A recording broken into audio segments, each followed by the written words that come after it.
light it up and adjust the microphone if you need to. Go ahead and state your name. Start. Am I clear? Good afternoon. Good afternoon. Are you Major Andreen McDonald, the United States Air Force Reserve? Yes, sir. And you're the defendant in this case? Yes, sir. I want to talk to you a little bit about your background. Okay? Okay.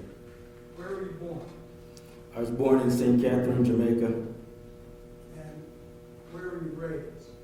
I was raised in St. Catherine, Jamaica as well. Where did you go to school? I went to St. Jago High School in Spanish Town, Jamaica. Did you graduate from high school? Yes, sir. Who did you live with in Jamaica? Primarily my mother and aunt. Did there come a time when your mother left Jamaica? Yes. And at the time that you're in Jamaica, graduated high school, did you know Andreen Anderson? Yes, as a small child. Is there an age difference between you? Yes, we're 10 years apart. So at that time, is she significantly younger than you? Yes. When did you leave Jamaica? I left Jamaica in November 1995. Where did you go? I went to go live with my mother in Florida. Who had you come there? Who brought you? My mom. And had she remarried? Yes, she got married to a man named Tommy Horn. And did you live with them? Yes. Did you get your United States citizenship through them? Yes. And did you continue to go to school? Yes, I did. Where did you go to school? So initially I started going to a community college called Broward Community College. And then after that I went to Florida International University. Did you have to work? Yes, I worked part-time while I was going through school. What did you do? I did like IT tech support. You have an interest in computers? Well, it started out like that, so I suppose. And did you graduate from community college? Yes. What was your degree? Electrical engineering. Did you continue your education? Yes, I continued at Florida International University. I'm sorry, continued it to what? Yes, I continued at Florida International University. What did you study? Same thing, electrical engineering. And did you graduate? Yes, I did. Your Honor, I'm going to check to relevance. I mean, a little background's fine, but I think we've gone past. So roll out.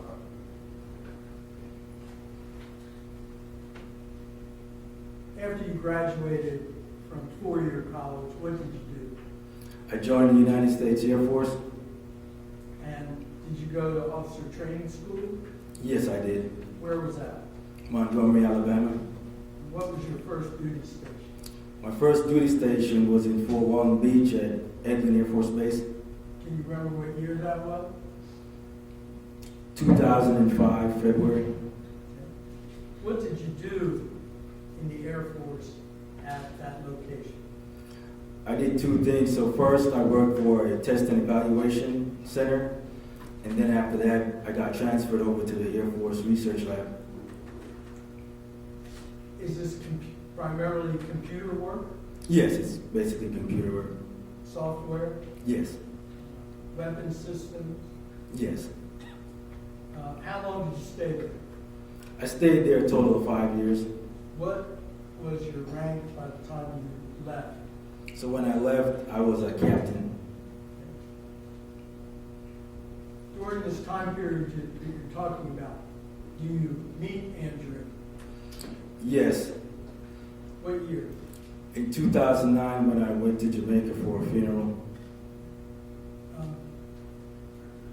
Tell me about meeting her. So, Andreen and I are related, well not related, but we have similar family members. So my oldest sister, Michelle, is also Andreen's cousin. And when you met her, did you start dating her? Yes. In Jamaica? Yes. How long were you there? About a month and a half. When you come back, come back to your duty station? Yes, I returned back to Eglin. Do you continue a long-distance relationship with Andreen? Yes, I did. How? Well, it was basically phone communication. So we talk on the phone every day. What did you decide to do about that relationship? So at some point, I decided to have her come to the United States to join me. Did you sponsor her in terms of immigration? Yes, so we got married first, and then I filed for the necessary paperwork. Was it a big wedding, small wedding? It was just a small wedding with some friends. Where were you at when you got married? What location did you get married? I was still stationed in Eglin. I was now living in Crestview, Florida. Where did you live with Andreen? At Crestview, Florida. Did you have a house? Yes, at my townhouse. And when you move into that house together, what is Andreen doing on a daily basis, if you will, in the United States? So initially, she would just stay at the house as like a housewife. But the following January, she started going back to college. So she enrolled at University of West Florida. Did she already have some courses from a community college in Jamaica? Yes, she did. She was attending Excelsior Community College. When I met her in that previous March. At that time, does Andreen have any money? No, she didn't have a job. She was just going to school. Who finances her education? In the United States, I didn't. And do you help her with her education? Yes, I would sometimes, because I already had a college degree in science and stuff, so whenever she'd have some assignments she might have difficulties with, I'd assist her with homework assignments and stuff. How would you describe your relationship at the time? At the time, it was pretty good. I didn't have any complaints. When do you leave Florida? We left Florida together in 2010, May. Left for where? So in the Air Force, routinely, you serve a few years in one location, and then you would get transferred to another location. So I got transferred to San Antonio for Lackland Air Force Base. How did you feel about that? I mean, I pretty much lived when I moved to Florida, I used to live in Fort Lauderdale, which was sort of, a good-sized city. So moving back from the country area of Fort Walton Beach, now back to a city like San Antonio, it felt pretty good. Where in San Antonio were you stationed? I was stationed at Lackland Air Force Base. And what did you do? So when I moved to Lackland, I started to become an analyst in radar systems. And do you have any children? Yes, I got a daughter with Andreen, And what is her name? Elena, And when was Elena born? in 2011. Were the circumstances of her birth medically, were they okay? So during the pregnancy, Andreen had this condition called preeclampsia. So the doctors decided to have an early delivery. So she got delivered in 29 weeks. Give me one moment. Now approach to it.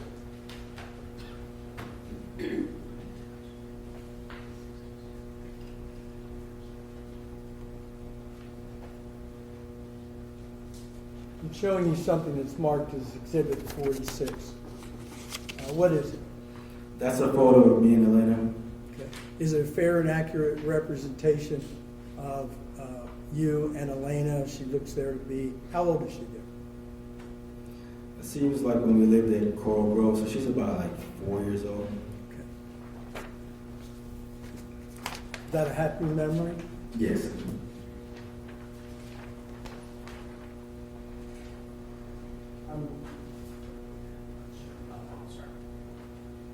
Show the state which we marked as Defense Exhibit 46, and I'd offer State's Exhibit 46. I'm sorry. State Defense Exhibit 46. The state has no objection to Defense 46. Okay, so then you can call it. Permission public.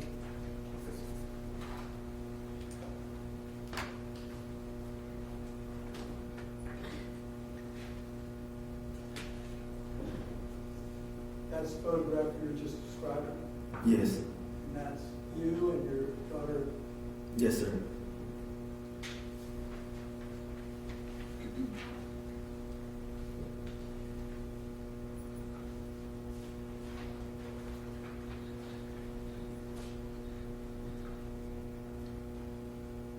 Where did you live in San Antonio? I lived in about 4 different locations. First, I think we lived in an apartment complex off Blanco. I don't remember exactly where, but it was off Blanco Road. And Andreen lived there with you? Yes, it was me, Andreen, and my daughter Elena at first.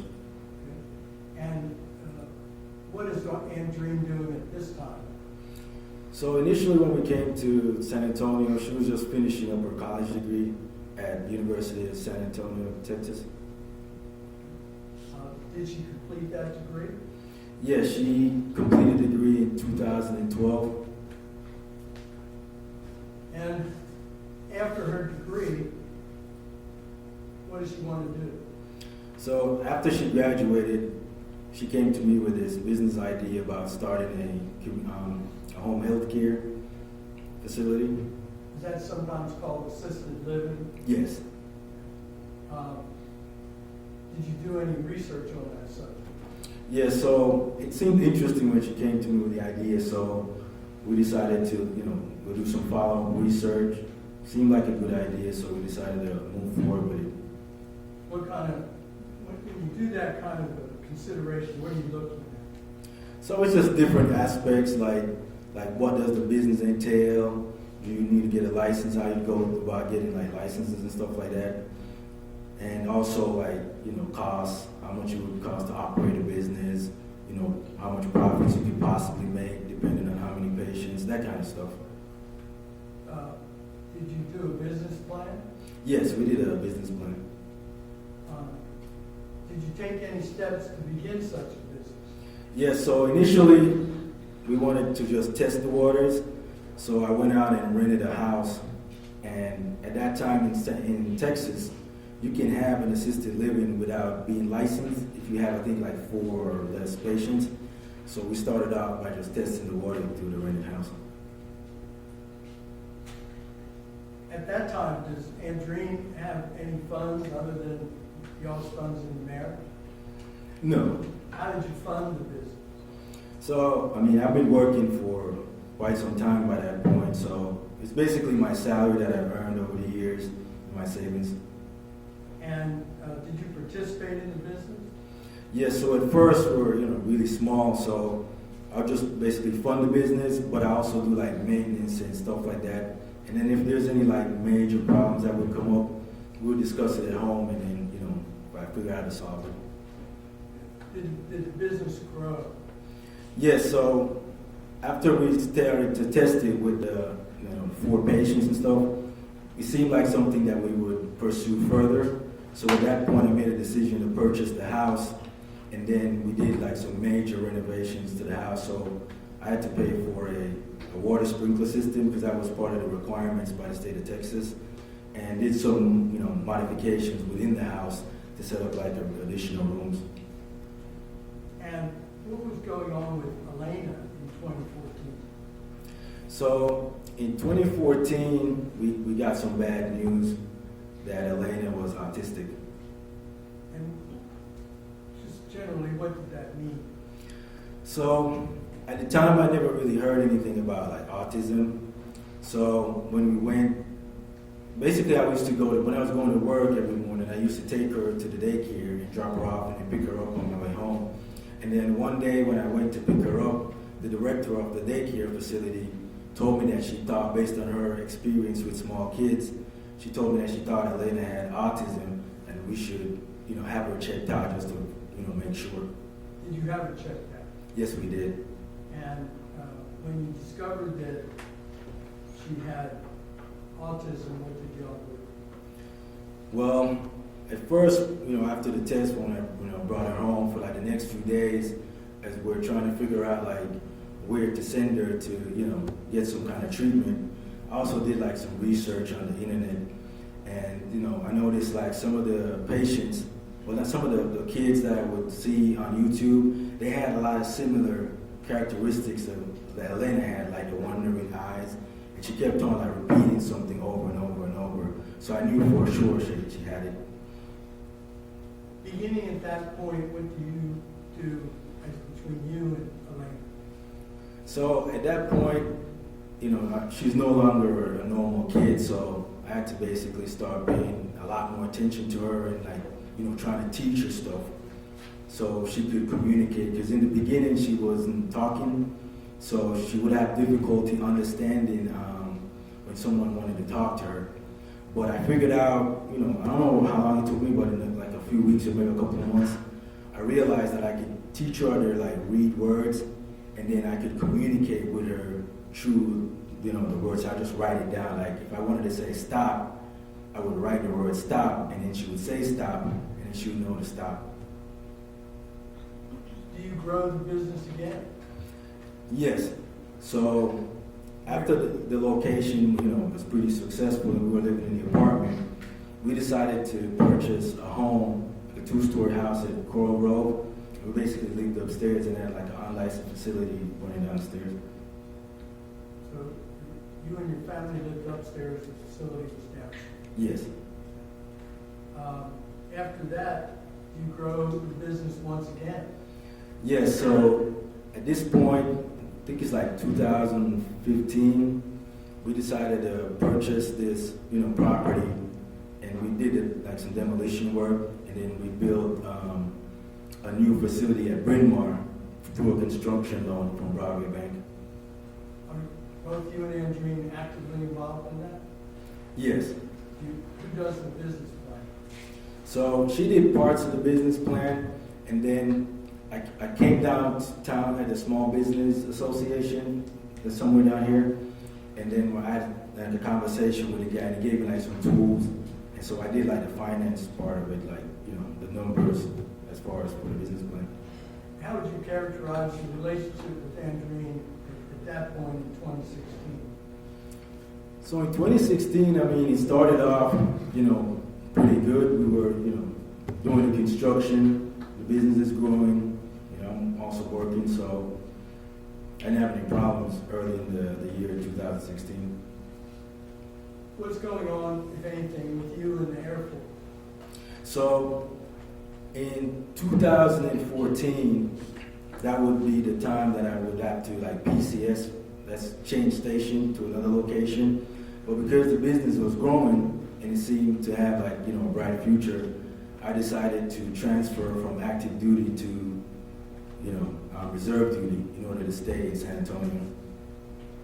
And so after that, would have your active duty been by being activated or by contract? Yes. And is that the situation in 2016? Yes. And what happens to you? You're a captain in 2016? What happened? So in 2016, I was a captain, and then I got promoted to major. So I became a major in, like May of 2016. And then what happened? So in August, I had to go to Keesler Air Force Base down in Biloxi, Mississippi, because at that point I was transitioning away from engineering to cyber defense. So as part of the training, I had a 6-month course in Biloxi, Mississippi. That course, is that how computers interface with weapons systems? Pretty much.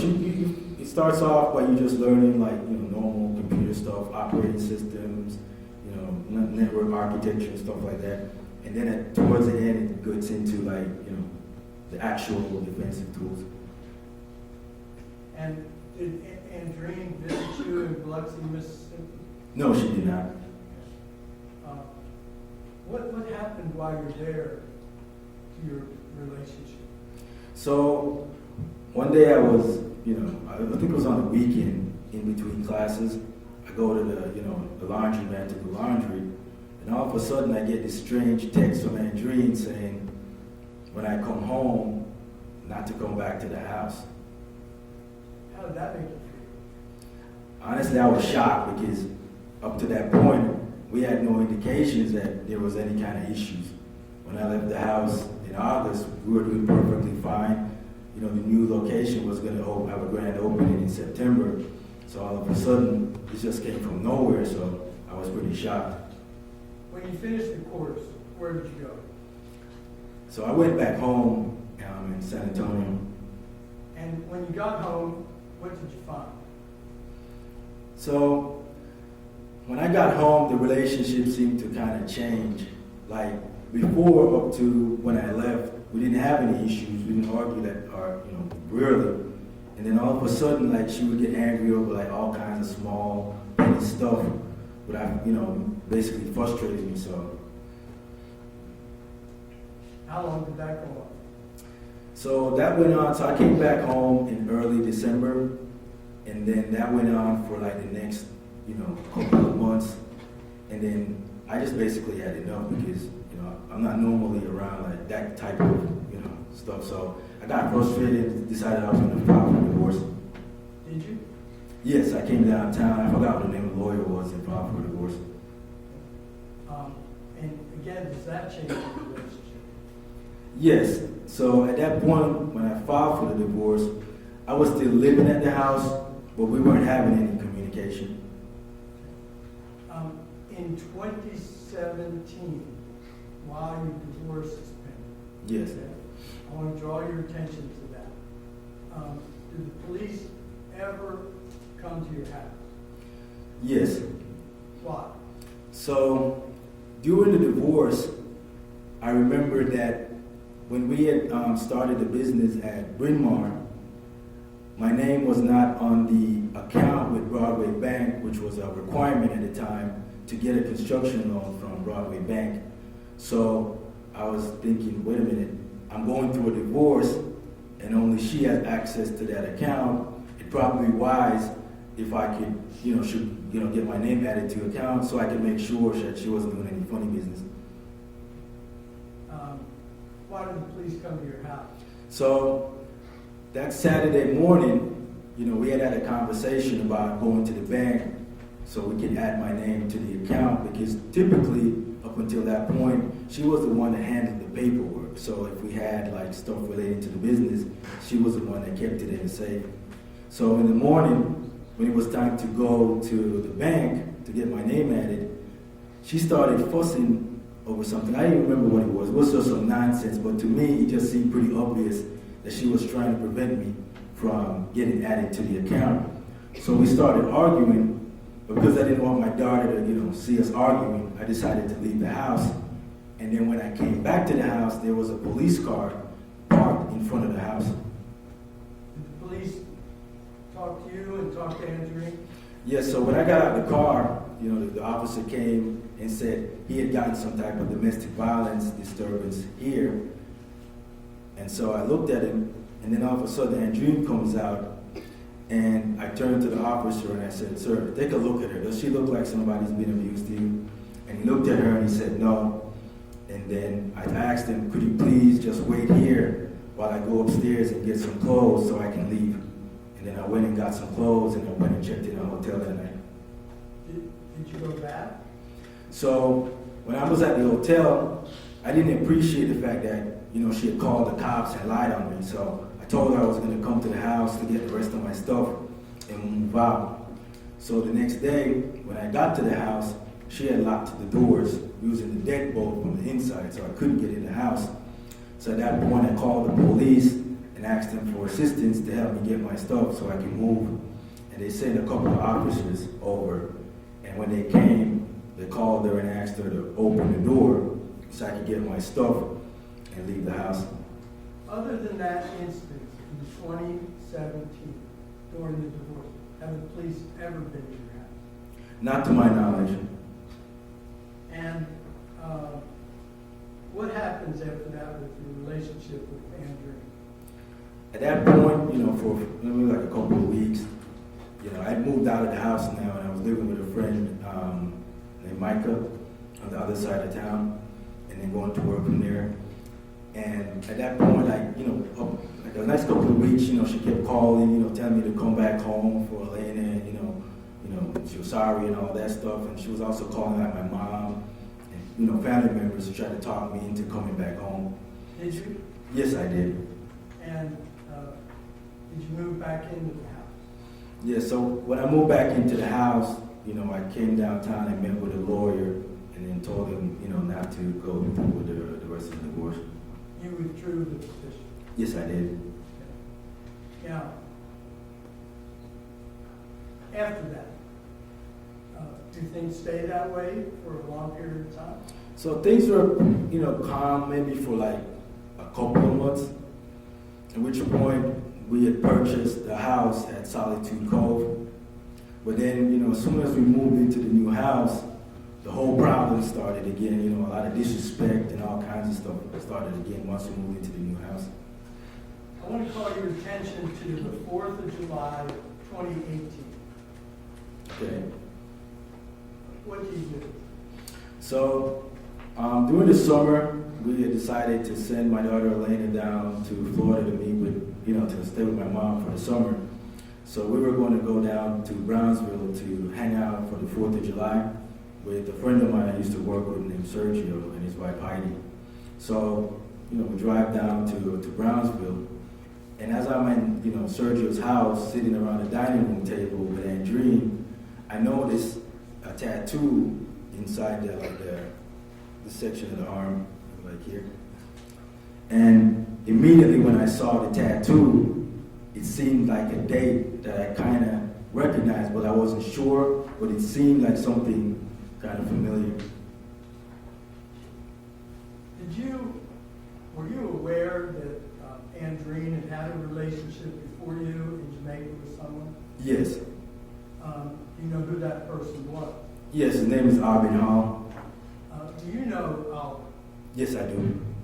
And how do you know? So he lived like 2 doors down from my dad in Port Antonio, Jamaica. And in Port Antonio, what is Albin? Albin's a local drug dealer and a gang leader.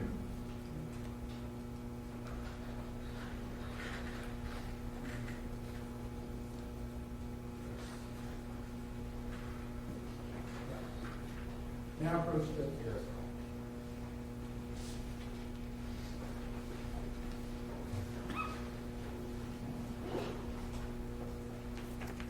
I'm showing you what's been marked as Defense Exhibit 48. Will you take a look at that? Yes. What is it? That's a photograph of Albin Hall. And is it a fair and accurate representation of what Albin Hall looks like? Yes, it is.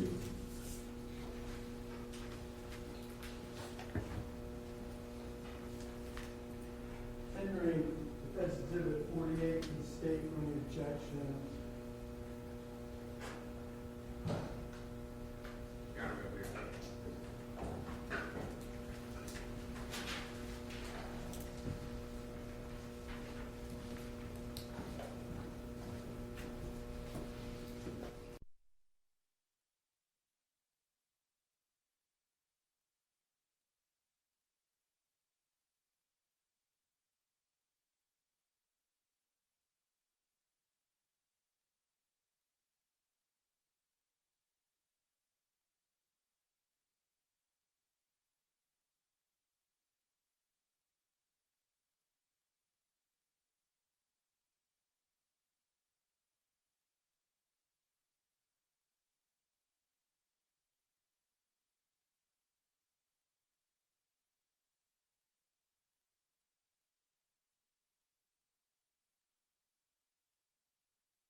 Can you see exhibit number 48?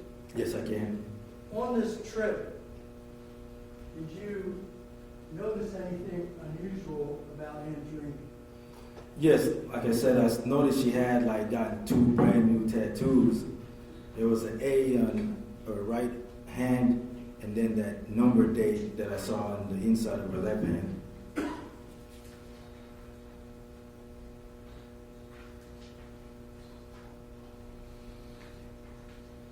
Now, approach. Yes.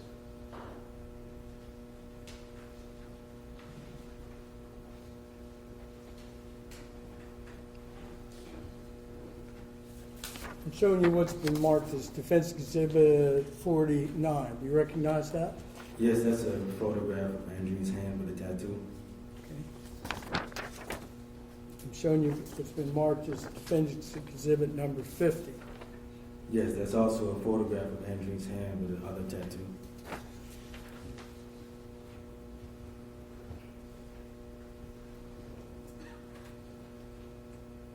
Defense Exhibit 48.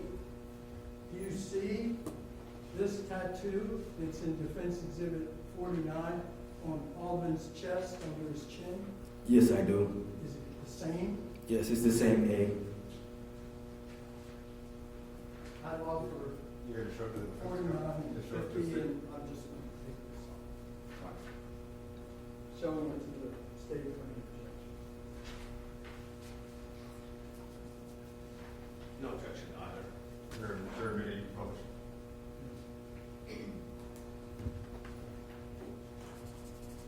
Are these new tattoos? Yes, they were brand new. Andreen has tattoos, right? Yeah, she has like 4 or 5 other tattoos. And the one that you saw earlier with the cross, is that a religious thing, or is it, what does it signify? So the tattoo is a cross with the words Jesus walks under the bottom of the tattoo. So she was a fan of Kanye West. So when that song came out, like back in the day, Jesus walks, God showed me that song, she decided just to get a tattoo for Kanye West. When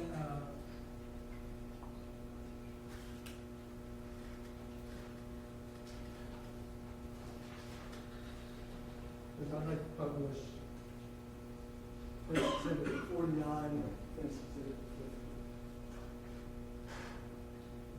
Now, whose hand is that? That's Andreen's hand. Is that the tattoo that you've been describing that's also in the picture of Alvin? Yes, sir. And this tattoo? Yes, that's also the other tattoo that I said I saw. We're at the 4th of July at Sergio's house. You see those for the first time. Does that shock you? So initially it did, but at the time, like I said, I've known Albin since like 2007, 2008. So I knew it was born sometime around March 1976, but I wasn't sure of the exact day. So when I saw it just before I confronted her about it, I just wanted to make sure it was 100%.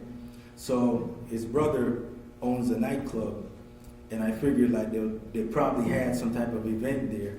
So I went and Googled, went onto the website for the nightclub, and went back to March of that year, and then right there, March 14, that very year, they had a birthday party for Albin. So I knew March 14, 76 was the birthday, just like I suspected it was.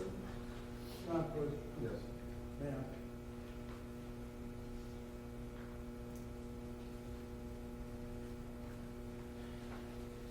I'm showing you it's been marked as Defendant's Exhibit number 47. Do you recognize that? Yes, I do. What is it? So that's the picture I saw on the website that I took a snapshot of from the birthday for that year in 2018 for Albin. Is it a fair and accurate representation of what you saw when looking into that? Yes, it is.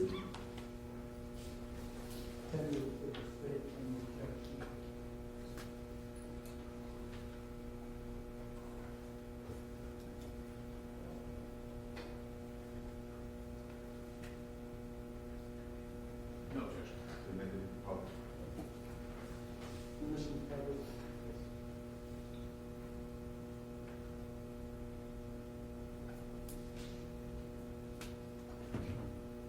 that? That's the birthday party that they had. Is the date on it? Yes, on there it says the 13th. I'm thinking it's probably like a Saturday. That's the 13th, so they probably just had the birthday party like the day before, since it's a Saturday.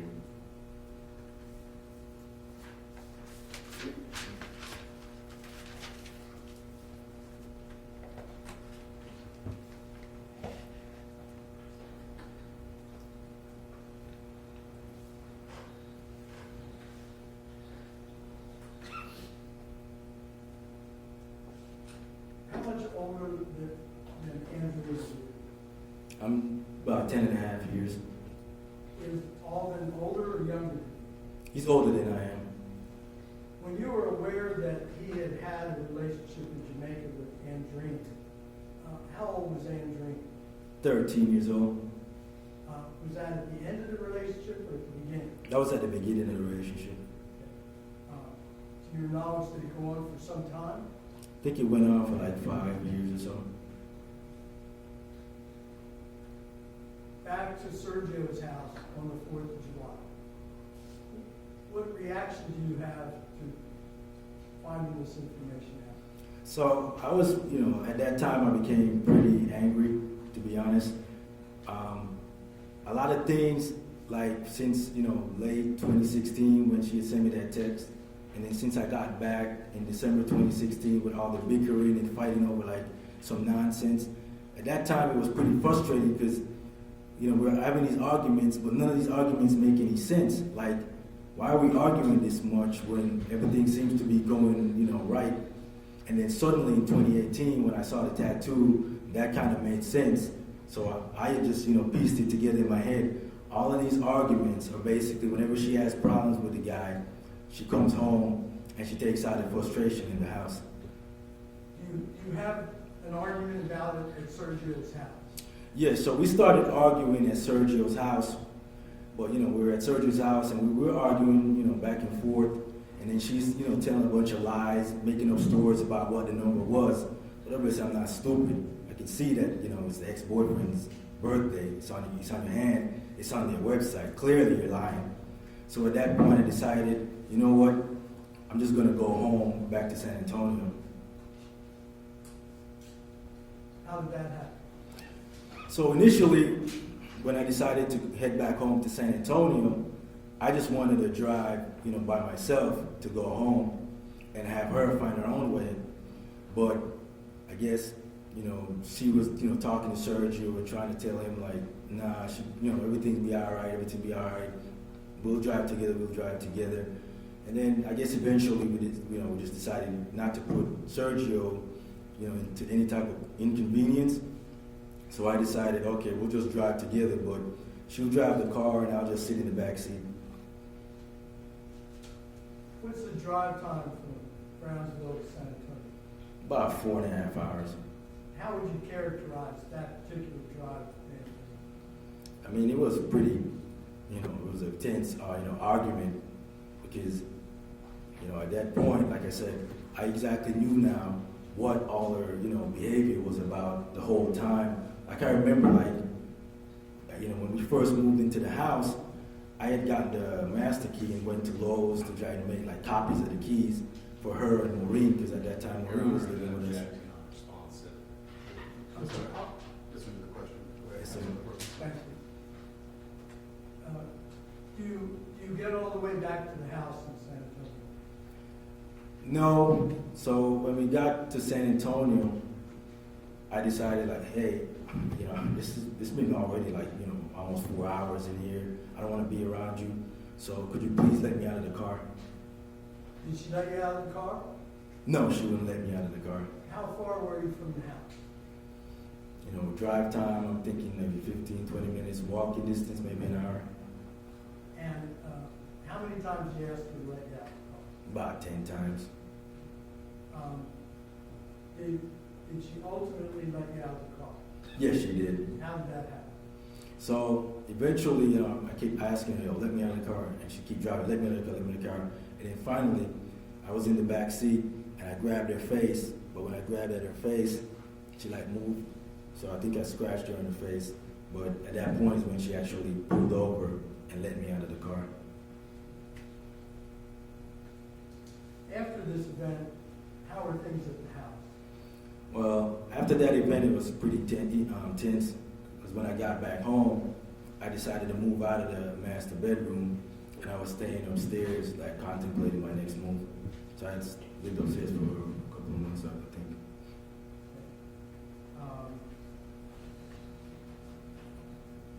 But you stayed at the house, Yes, I stayed at the house. and she stays at the house. Yes. And where is Maureen during this time? Maureen is living at the house with us. And just so I'm clear, when did Maureen come to live? Maureen came to live with us, I'm thinking 2015, when we lived in Coral Grove. Has she lived with you ever since? Yes.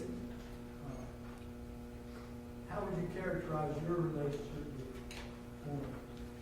So my relationship with Maureen over the years was pretty good. How do you think of it? So at the house, I normally refer to her by the term mommy. So like in Jamaica, that's what you call like your mom, but you say mommy. And since, she was Andreen mom, my mother-in-law, and we had a close relationship, whenever I referred to her, I call her mommy. And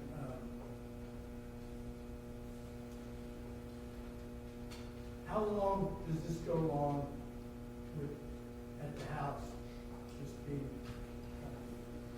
So I was in the upstairs bedroom until like December. So my friend Andrew was coming to San Antonio to visit.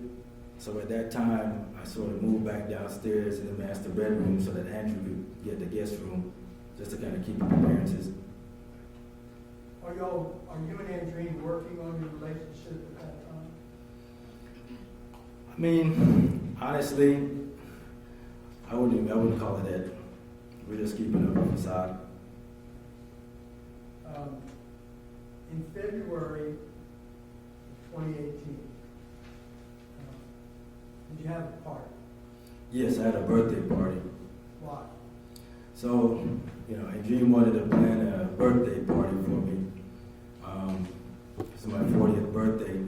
I wasn't really sure why, but she wanted to throw the birthday party, so we had it.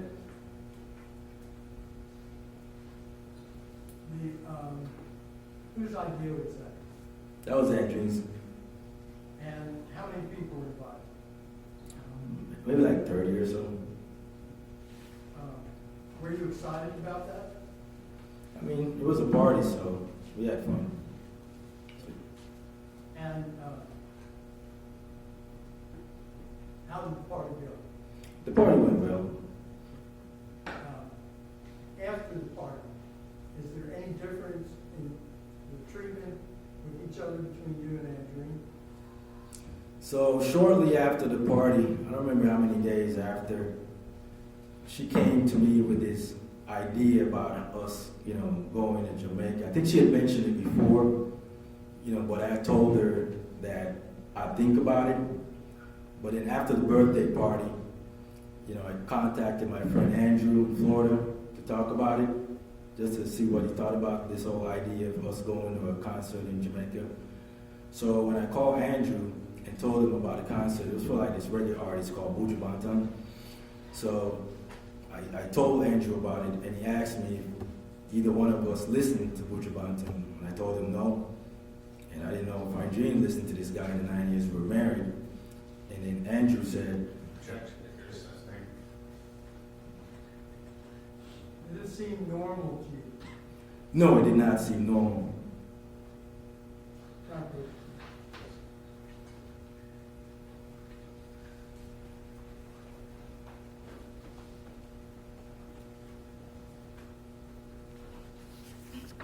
Showing you it's been marked as Defense Exhibit 51 for identification. Can you identify that? Yes, that was the Buju Banton concert in 2019. Had you found that? Had you seen that in terms of what we Yes. discussed? Is it a fair and accurate representation? Yes, it is.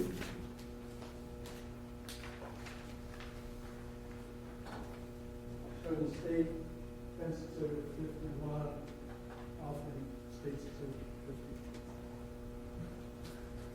Your Honor, I'm failing to see the relevance, objective relevance. Response? Well, they're describing their relationship and her and Andreen becoming more nicer, and in reference to this particular concert, neither one of them likes the music. That's fine. So, it's conveyed. Published? Yes.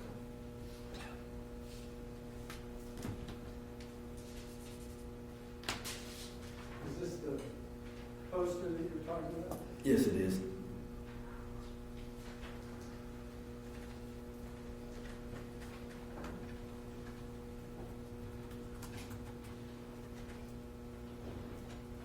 To your knowledge, were either one of you familiar with this artist's music? I mean, we both knew who he was because he's Jamaican, but neither one of us listened to the guy, so. And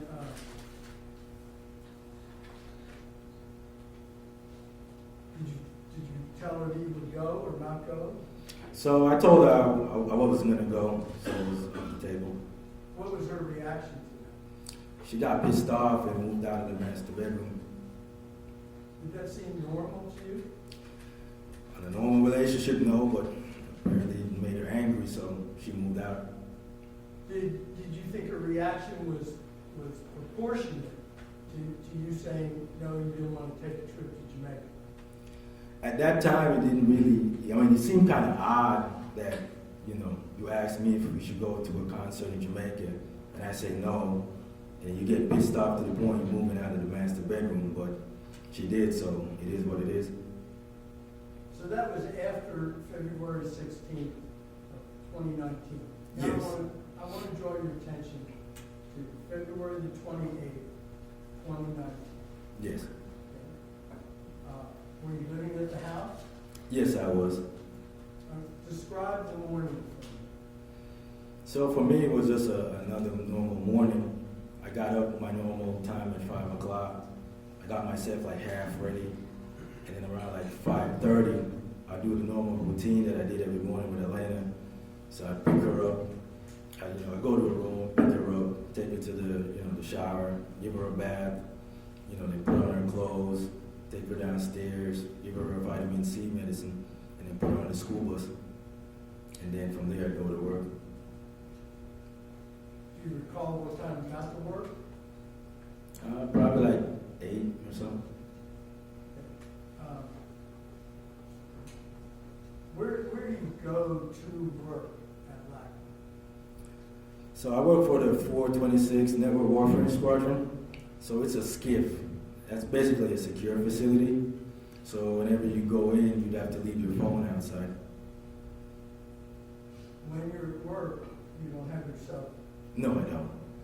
You have to sign it in and out. No, you just leave it in your car or somewhere outside the building. There's like lockers on the outside. You can store it in there or just leave it in your car. But you can't take it inside. No, you cannot. You know what time you left the skiff? So I left the skiff around noon that day for lunch. And then after that, I had a briefing that I had to do for some folks that were like some foreign military guys about cyber defense and stuff. And then after that, I went back to work. How does Andreen start her day? So every morning when I get up, she'd probably leave the house maybe a few minutes before I actually get up. And then she'd go to the gym at 5 and come back home after 7. After that, I assume she eats breakfast, does what she does, and then eventually goes to work about 9:30, 10. One more.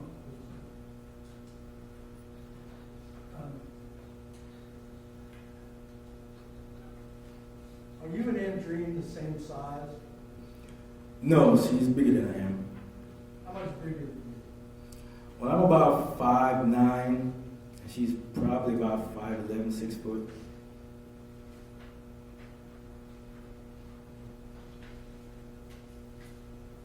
Can I approach you? Yes.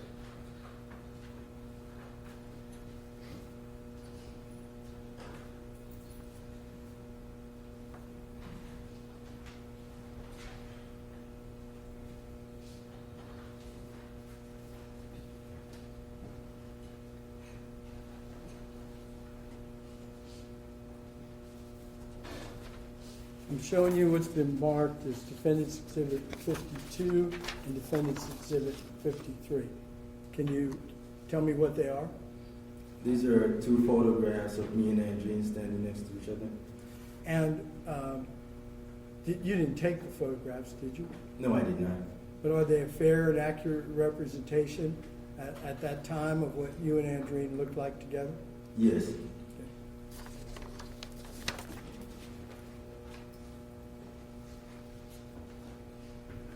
Generating 52, 53 to state any objection. No objection to 52 or 53. They're very published. Yeah, publish it.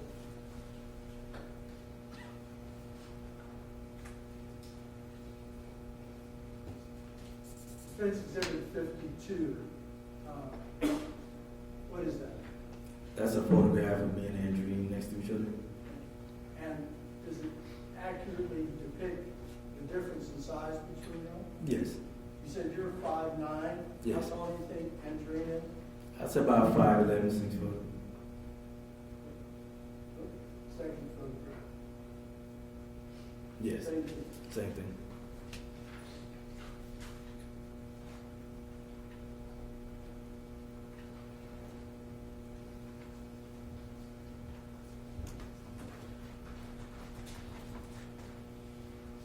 Can you describe Andreen in terms of being her physicality? So, yeah, as you can see from the photo, she's pretty tall, but she does like a lot of CrossFit because she goes to the gym pretty much every morning, and she lifts like a lot of weight, so she's pretty strong. Do you happen to know, in terms of lifting weights, what kind of heavy weights is Andreen able to lift? So I know she does like a lot of squats and deadlifts, and I guess it's called like pull. I'm not sure what the term is when you pick the weight up and like snatch it over your head.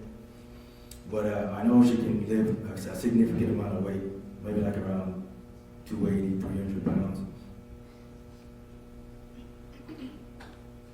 How much do you weigh? Well, today I'm sort of overweight, so I'm probably about 180. But back then I weighed about 168.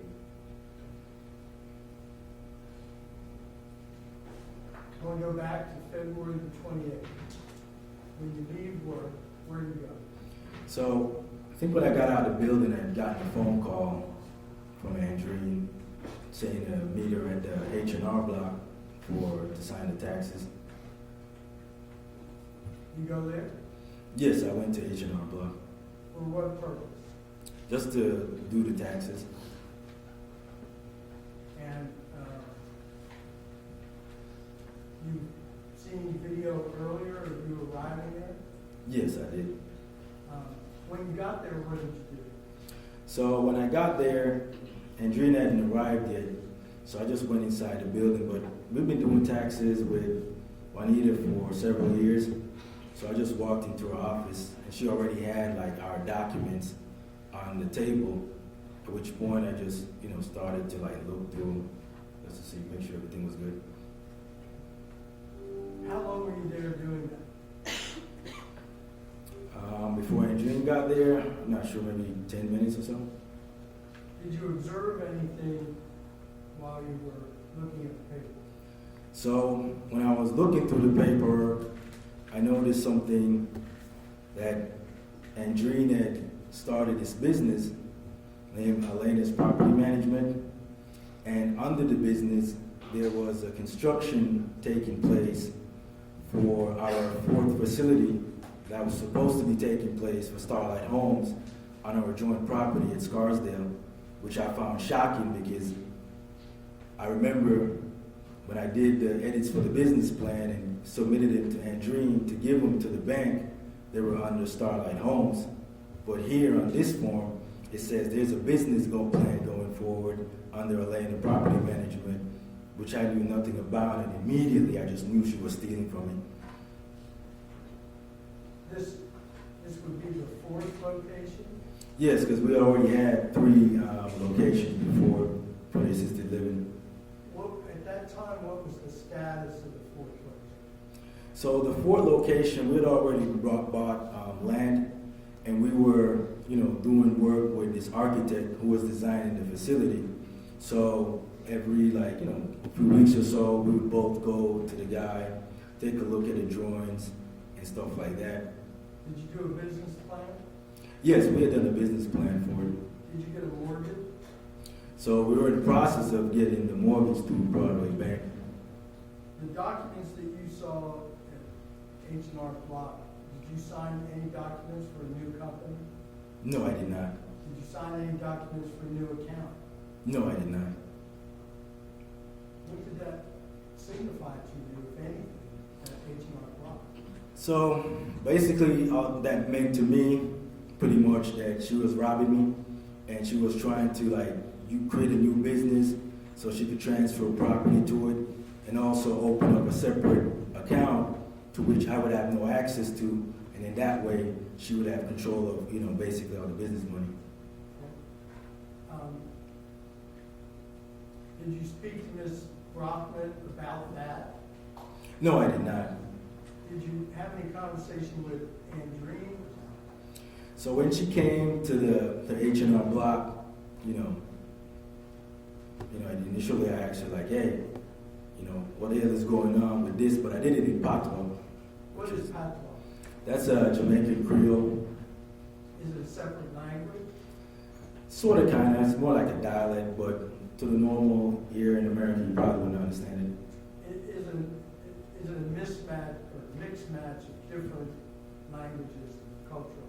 it. Yeah, so it's like a combination of mostly broken English and a little bit of Spanish and African Creole. And did you speak to Andreen at H&R Block in that language? Yes, I did. Did she respond in that language? Yes, she did. And what did you say to her? So I remember saying, hey, what the hell is going on? I said it in Patois, yo, what the construction are going with? Which was basically me saying, what's going on with this? What's this construction about? I don't remember what she said, but it was kind of like an aggressive tone. I didn't want to get into a big blow up in front of Miss Brock. So at that time, I decided to let it go. And did you take care of your taxes? Yeah, so we just went through and signed and paid for the tax, and then we went home. Did you say goodbye to Ms. Brockman? Yeah, so, she had the documents out and allowed me to look through them. So for me, she just seemed like obviously whatever Andreen's got going on here, she's obviously not a part of it. So I just gave her a hug, and then I left and drove home. Do you go home together? No, we're in separate cars. Do you go anywhere else first, or where do you go directly from H&R Block? I go directly home. Is Andreen there? No, I think I got home first, and then, a few minutes afterwards, she pulls up. Do you remember what time she got home? No, I do not. What happens when she gets home? So, I guess she comes in, puts her stuff down, and she's taking off her clothes. And at that time, I think I'd already changed out of my uniform and put on my normal clothes. And so, the first thing I did, because, while I'm driving home, I was thinking a lot about the situation. So the first thing I did when I got home, I immediately Googled, I think I Googled something with divorce and business at the time, because that's precisely what I was thinking at that time. Do you check with the state of Texas, the franchise Secretary of State's office? Yeah, so after I, did a Google search on divorce and stuff, I remember just out of curiosity, because obviously, she's doing some kind of criminal stuff. I just wanted to see how long this scam was going on for. So I went on to, I think, the state property to try to figure out how long ago she had actually started to, and register the business, to kind of give me an idea of how long she was, scheming and plotting against me.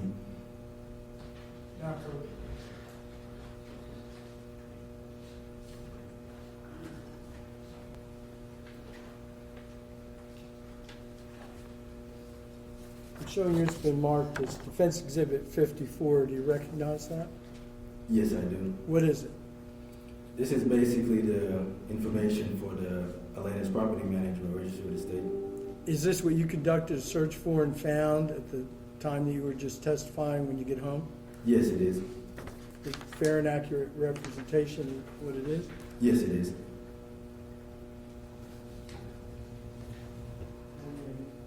Defense Exhibit 54.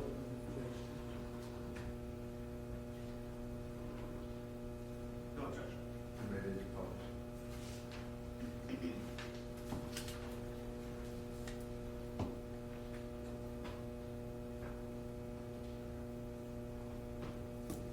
Does this show the information for Elena's Property Management LLC? Yes, it does. Did you create Elena's Property Management LLC? No, I did not. Did you ever sign any documentation for Elena's Property Management LLC? No, I did not.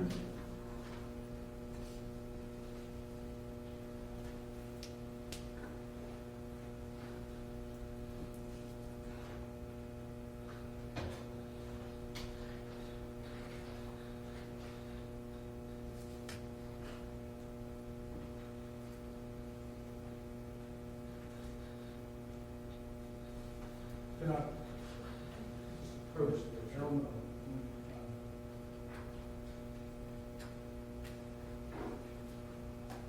Now, the creation that's indicated on this is 7/10/2018. Do you see that? Yes.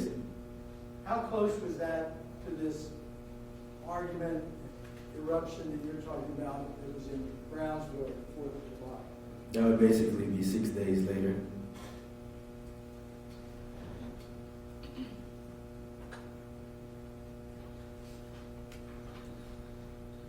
You confront Andreen about this issue at the house on the 28th? Yes, I did. How do you confront it? So, once I got the information of when she had formed the company, like I said, I realized it was right around the time she got the tattoo and stuff like that. So I know she was up to no good. So I basically came and said, wait a minute, how the hell do you go ahead and register a business behind my back? And the documentation that I write and give to you to give to the bank for the new construction, you go ahead and modify that document in a new company's name with the bank without my knowledge. What the hell is that? And her response was, Objection to hearsay. it's not hearsay, it's You don't make a decision. Okay, so we'll answer. Sorry, sir. You don't respond to them. We'll try to make a rule. Go ahead. Yes, sir. So her response was, she's always alone. That's why, she'll set things up, but she does it by herself. And that's when I said, that doesn't make any sense because we both live in the same house. How can you be doing stuff alone? When are you ever alone? We live in the same house. We sleep in the same house every night. So I'm not sure. That doesn't make any sense. You're clearly trying to steal from me. Do you know about what time that is? That was probably around 7-ish or so. Yeah. Do you stay at the house and continue arguing with her? So she started getting aggressive instead of, like apologizing and say, she made a mistake or something like that. She, started getting aggressive. And since we had a young child in the house, I didn't want it to like blow up into any type of physical confrontation. So at that time I decided, you know what, I'm just gonna leave the house. Did you leave the house? Yes, I left the house and drove down to the gas station at first. And the exhibit that we saw earlier in the trial, your movements and your texts and your actions, you know what I'm talking about? Yes, that's of me. Exhibit 174. Do you recognize that? Yes, I do. And is it accurate? Roughly. And does it show when you left the house or when you arrived at the Shell station? Yeah, I mean, the timeline squares with what I remember. When you get to the Shell station, does the video depict what you did? Yes, it does. What did you do? So when I got to this Shell gas station, I was sitting in the car for a few minutes. Why?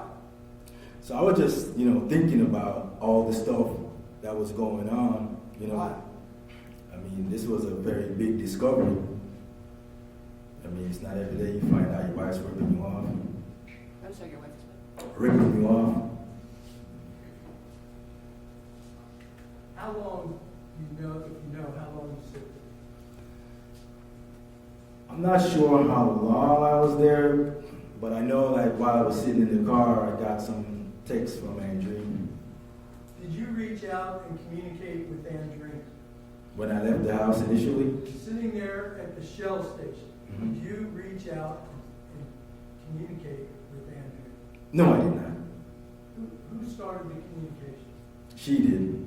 And how did she communicate with you? She sent me some text, something about Texas and community property state.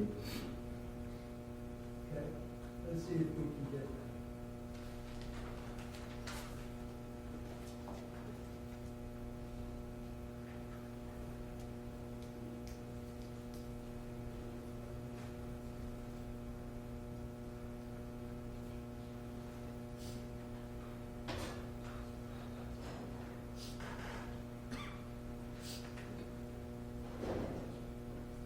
Is this your response? It's on the screen, can you see it? Yes, that's it. And you indicate that, you know what's going on, you're not going to be a fool. Say it again, sir? You indicate that you know what's going on and you're not going to be a fool. Pretty much. And is this going on while you're sitting in the vehicle? Yes, because this, for the last couple of years, there's been like a growing list of, misdeeds. First, it started off with the issue where she called the cops and reported some false allegation of assault when I talked about the bank account. And then the whole issue with her going to get a tattoo of her thug boyfriend in Jamaica, now to obviously her, starting another business trying to rip me off. You're 2 miles away from the house? Probably, maybe 2.5. I'm not sure the distance. Okay, why don't you just go back to the house? Well, at that point, I didn't want to have anything more to do with her because, like I said, I already knew what I was going to do anyway. So I was just going to wait till probably very late when she's already gone to bed to go to the gym. I'd go home, get up in the morning, and go back and meet with a lawyer and get a divorce. Why would that be your plan? Well, we were arguing before, and I didn't want to have like any kind of physical confrontation with her. So I already know I'm going to get a divorce. I'm going my own separate way. So at that point, it's probably best to just avoid any kind of physical contact just to be safe. After this text exchange, can you go to the pen?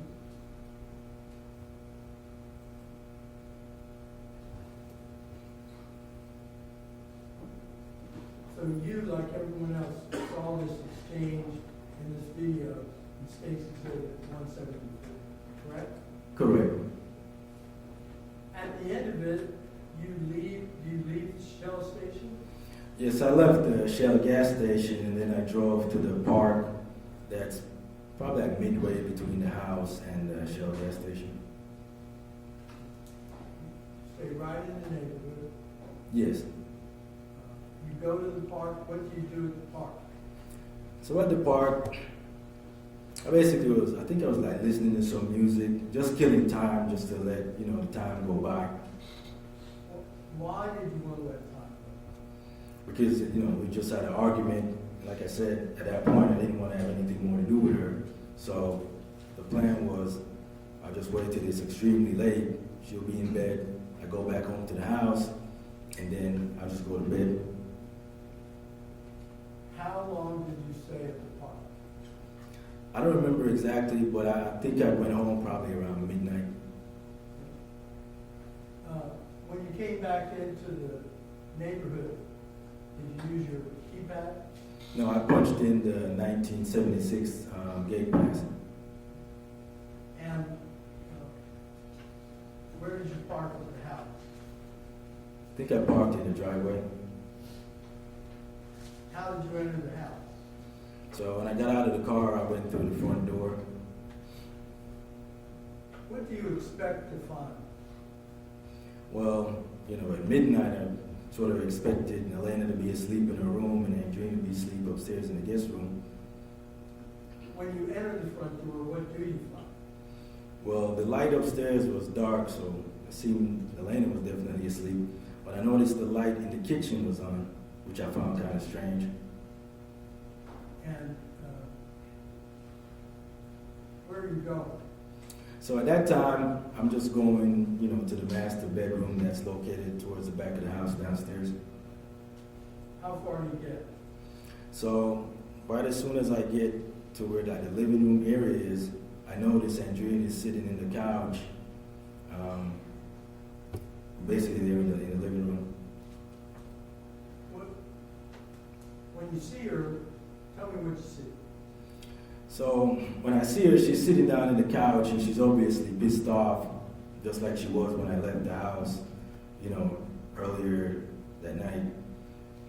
And so at that point, you know, she's right there.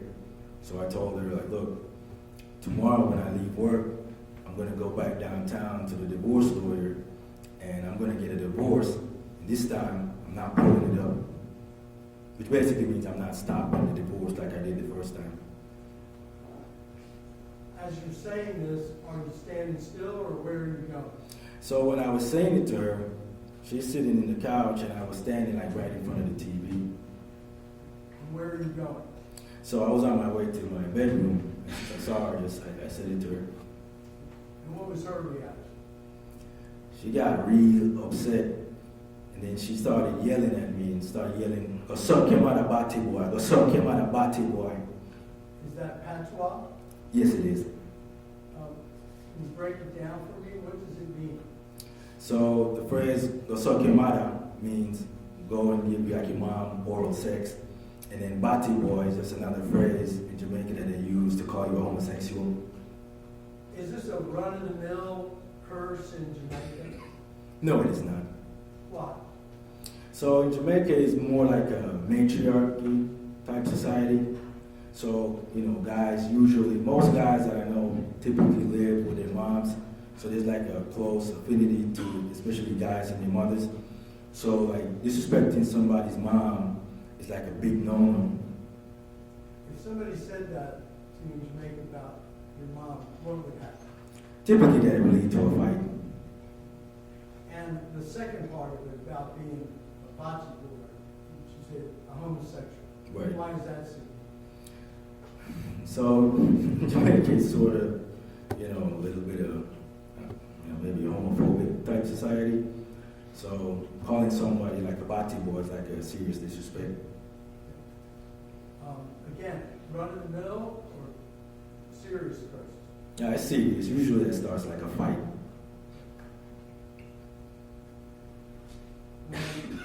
When Andreen says this to you, what do you do?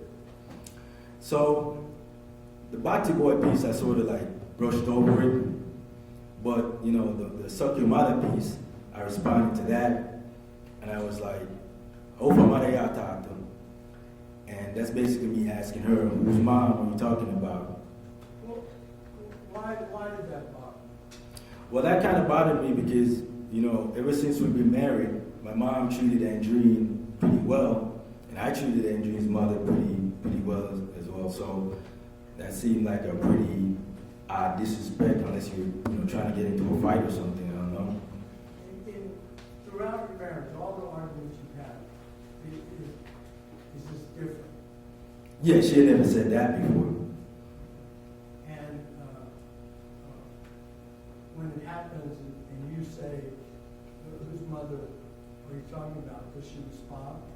Yeah, she says, "I feel my man bati boy," which means I'm talking about your mother, you know, the bati boy piece of it. Is that further insulting? Yes, it is. And what do you do? But at that point, it didn't make any sense to, like, you know, continue with the conversation, obviously, because it's going nowhere. So I decided to go inside the room. And let me stop there. Who's staying in that room at that time? So at that time, I'm staying in that room. Andreen is, I believe, upstairs in the guest room. Elena is in her room, and Maureen is in Maureen's room. Do you make it into your bedroom? Yes, I did. And what's the next thing that happens? So as I'm, going into the room through the door, I responded to her last, insult with, "That's fine. I know when I file my divorce, I'm going to keep my job and I'll have my company, and then you can keep the next half, and we'll go our separate ways." Did she have any reaction? Yeah, she became extremely irate at the thought of, I guess, I don't know, maybe the part about, splitting the business. And what does she do? So she yells out the same curse word again, "Gosokimarabati boy," and charges into the room to confront me. What does she look like? She's steamy mad at that point. She's really angry. Where does she go? So when she comes into the room, I turn around and she comes like right up in my face and says it again, "Gosokimarabati boy." Is she still continuing on forward? Yeah, she's charging, she's charging towards me when she's saying Okay. How close to your face does she get while she's charging? it. So she comes like right up in my face, at which point I'm like, "Oh yeah, to move out of my face," which means, "What are you doing? Get out of my face." What is her response?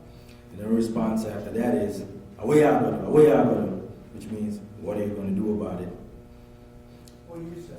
And at that point I said, "You know what, you're trying to get me into, trouble." So, Does she stop? no. Now, after I say that, that's when, Does she leave? no, she does not. Right at that moment, what happened? So at that moment, she then repeats the "Gosokimarabati boy," but this time at the end, she spits in my face. At the moment she spits in your face, what happened? So at that point, it's just like reflex. I grabbed her, because she's like right in front of me, so I grabbed her head. I think we had like a clash of heads, and I think it opened up like a cut somewhere on her face. Because she's a bit, taller than I am, so when the headbutt is like my forehead and like her lower face or something. You all wrestled. So at that point, her initial reaction was to kind of like, reach up and like grab her face to see. And then there was like some blood on her fingers. So she like runs into the master bedroom. How Not the far master. away is that? So the master bathroom and the bedroom are just separated by a door. So we're like, maybe the distance to the bathroom door is like between me and the slave right here. When she runs into the bathroom, what does she do? So she runs into the bathroom and turns on the light switch and then turns to the mirror to kind of take a look at her face. And at that point, I'm trying to see what her face looked like. So I just like stepped maybe like a foot into the bathroom. In the door. Right. And what happened? So when she looks and sees the mark on her face, 'cause she was like looking at it, I think she touched it again, but at that point she gets extremely angry, and that's when she comes, across the bathroom from the switch back towards the door, or standing there to attack me. When she attacks you, do you react? Yeah, so when she comes, she's like throwing like some punches, so I'm trying to like duck down and like keep my face from, getting hit with the blows. And then in between the scuffle, I remember like grabbing her and like tripping her over one of my legs. And then she like falls, and that's when I kick her like twice when she fell. She's coming up. Yes. She's throwing punches. Yes, she was. Is she going sideways, backwards, or right up? Now, she was coming directly at me, so like I said, when she went inside the bathroom and hit the light switch is on the other side of the bathroom where the mirror was. And then she had to basically charge all the way across the bathroom back towards me at the door. And that's when, Use your momentum or her momentum to kind of flip her over onto the floor. so, doing the wrestling, I sort of use like her own body weight, when I twist her, and then use like my leg to like a trip. So that's how she fell. And then what do you do? So when as soon as she fell, it was like a reaction, you know. So I landed like a couple of kicks. More than a couple or a couple? I'd say probably like about a couple. And right at that moment, what happened? So when she got the second kick, I think I heard like some type of wheezing, you know, coming out of her. And then also, like in the background, I could hear like some footsteps running. And at that point, I was like, oh shit, Elena. So I ran out of the bathroom towards the living room area. And then I saw like Elena, like she was somewhere close to the stairs, back at the front. So I ran towards Elena and picked her up. And we went upstairs. And then I was trying to get her back to bed. Back in the bathroom, when this happened, how long did that confrontation, that violent confrontation, how long did it take? That was definitely less than a minute. It couldn't be that long. Were you the aggressor? No, I was not. What was going through your mind when you were there when that was happening? So when she was attacking me, I was basically just trying to defend myself. And I guess probably like a normal situation, you probably like, if someone's like a lot smaller than you, it's not a big deal. You probably just hold them. But since she's, you know, she's bigger than I am, and she's pretty strong, so trying to hold her, to restrain her or some shit like that, it's probably not feasible. So I just gave her a few kicks, a couple of kicks to like knock the wind out of her and get her to stop. These kicks, are they wind up kicks of somebody, or are they all part of the movement of what's going on? It's just like sort of like in the movement, because you know, like when you flip, you got a leg behind you and you just whip it, and then you whip the next one. When you get Elena, where do you take her? I took her back upstairs to her bedroom And why?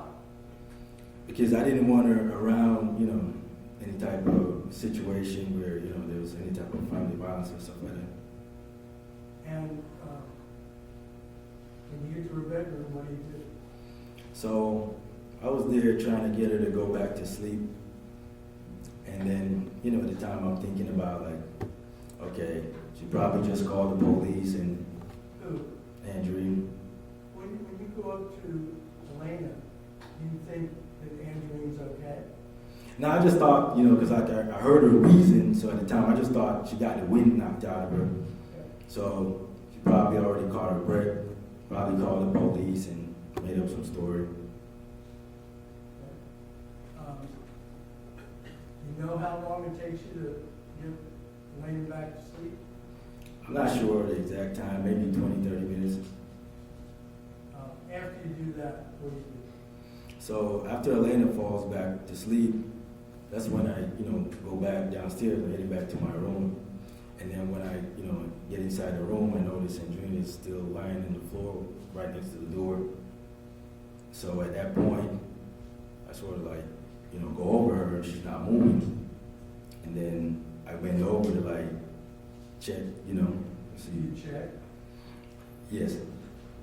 Tell me how.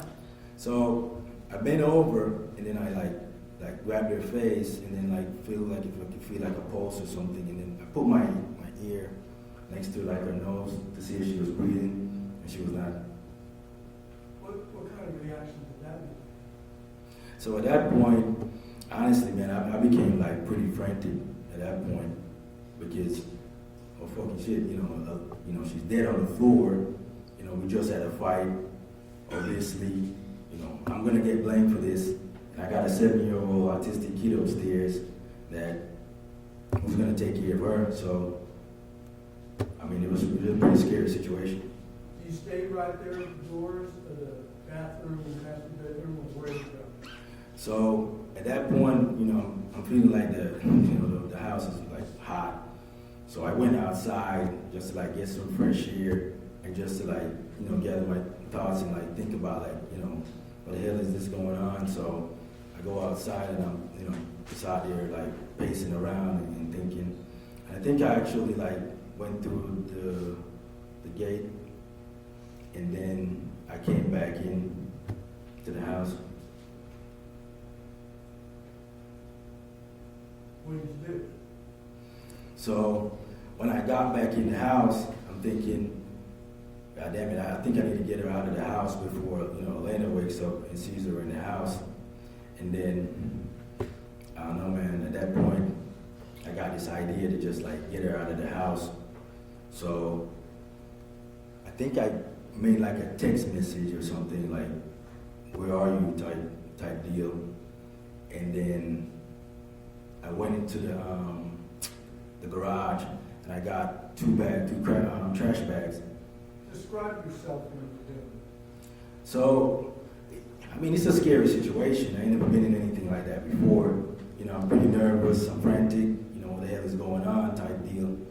And I'm just at that point moving like, basically like on instincts or something.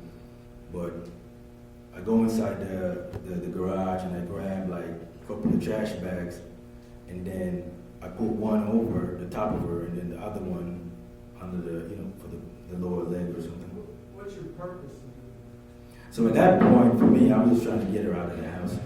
Why? Because first I didn't want Elena to see her, and then at that point, like I said, I'm thinking my life is over now. Obviously, I would get blamed for this, and then she's gone. I'm probably gonna go away, and then my daughter doesn't have any parents. You said that you're going to get blamed for this. Do you think you're guilty of it? No, I didn't think I was guilty, but knowing like the circumstance, there's obviously a dead person in your house, and you're the only adult there, and I know she's like, like issues before with the marriage where she's having an affair and stuff like that. So it just seemed like any run-of-the-mill police that, would be familiar with this situation. It just seemed like obvious, like, oh, obviously we know how you do it kind of deal. So I was just trying to escape the whole situation. What did you do with the body? So afterwards, I put her, cause it's pretty big, so I drug her in the plastic bags. But before I did that, I think I used like a belt or something to tie the two bags together. And then I drug her through the house, through the front door. Did you pick her up? No, she's way too big for that. So, how did you get her out? So I basically scooted down, grabbed the top part of her body and started pulling until I eventually got her to the front door. And then Where did you take her? I got her in the trunk, and then I went to Spec How did you Road. get her in the trunk? So when I got to the trunk, I had to lean her upper body against the back of the vehicle after I opened up the trunk, and then I had to scoot down and use the bumper kind of as leverage, and then grab the lower part of her body and to turn her into the trunk. Which car? It was the Chevy Malibu. And when you get her in the trunk, where do you go? I went to Spec Road. Why that location? So I had gone to that location before. There's a soccer field on that road, and I had gone there to watch some soccer before. The soccer field is close to the rural property. Yes, it is. Did you go anywhere else, or did you go directly there? I went there. You know what time it was when you got there? It's pretty late, maybe 1:32 or something. What do you do? So when I get there, I wasn't aiming for a specific spot. I just was gonna put her on one of the properties. So I pulled up right next to the fence, and then I drug her out of the trunk, and then I kind of rolled her over. I don't remember if it was under the bottom fence or over on top of the first fence. I'm not sure. Describe the fence. So it has these metal bars that go up horizontal, and then there's these wires that go across, maybe 3 or 4 wires. How did you get her through? I'm not exactly sure. I think either I probably slid her under the bottom, or it was over the bottom fence. Would there be a reason that you're not sure? It's been 4 years, so small details like that is kind of hard. What's going on with you at the time? like I said, at that time, I'm just panicking. You know, it's not like a situation that people normally find themselves in day to day. So After the fence, where do you take her? So I did the same thing, like, you know, I drew her like some distance, like across and up. But it was kind of dark, so I couldn't really see like where, you know, stuff was or anything like that. You sat through this whole trial. Did you put the body where all the photographs and where the bones are and all the exhibits that have been shown to us?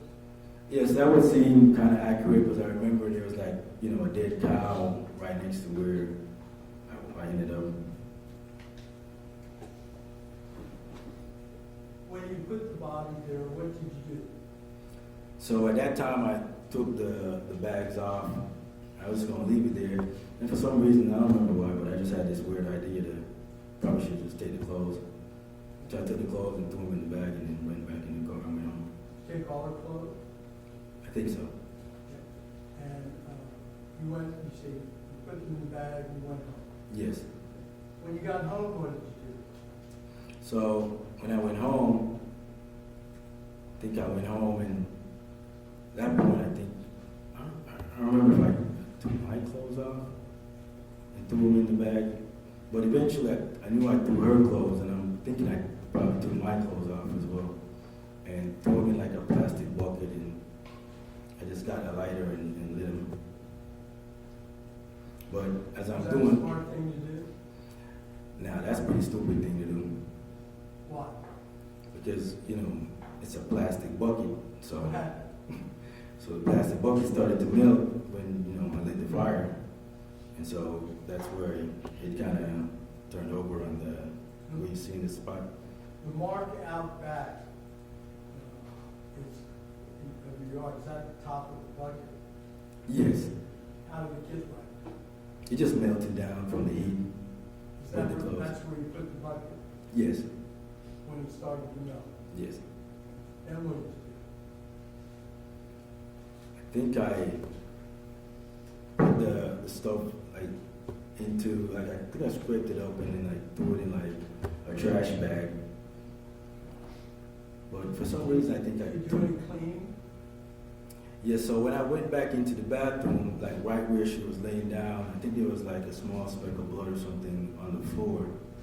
So I cleaned up that speck that was on the floor. It was a mix with like saliva or something, like saliva and blood to be accurate.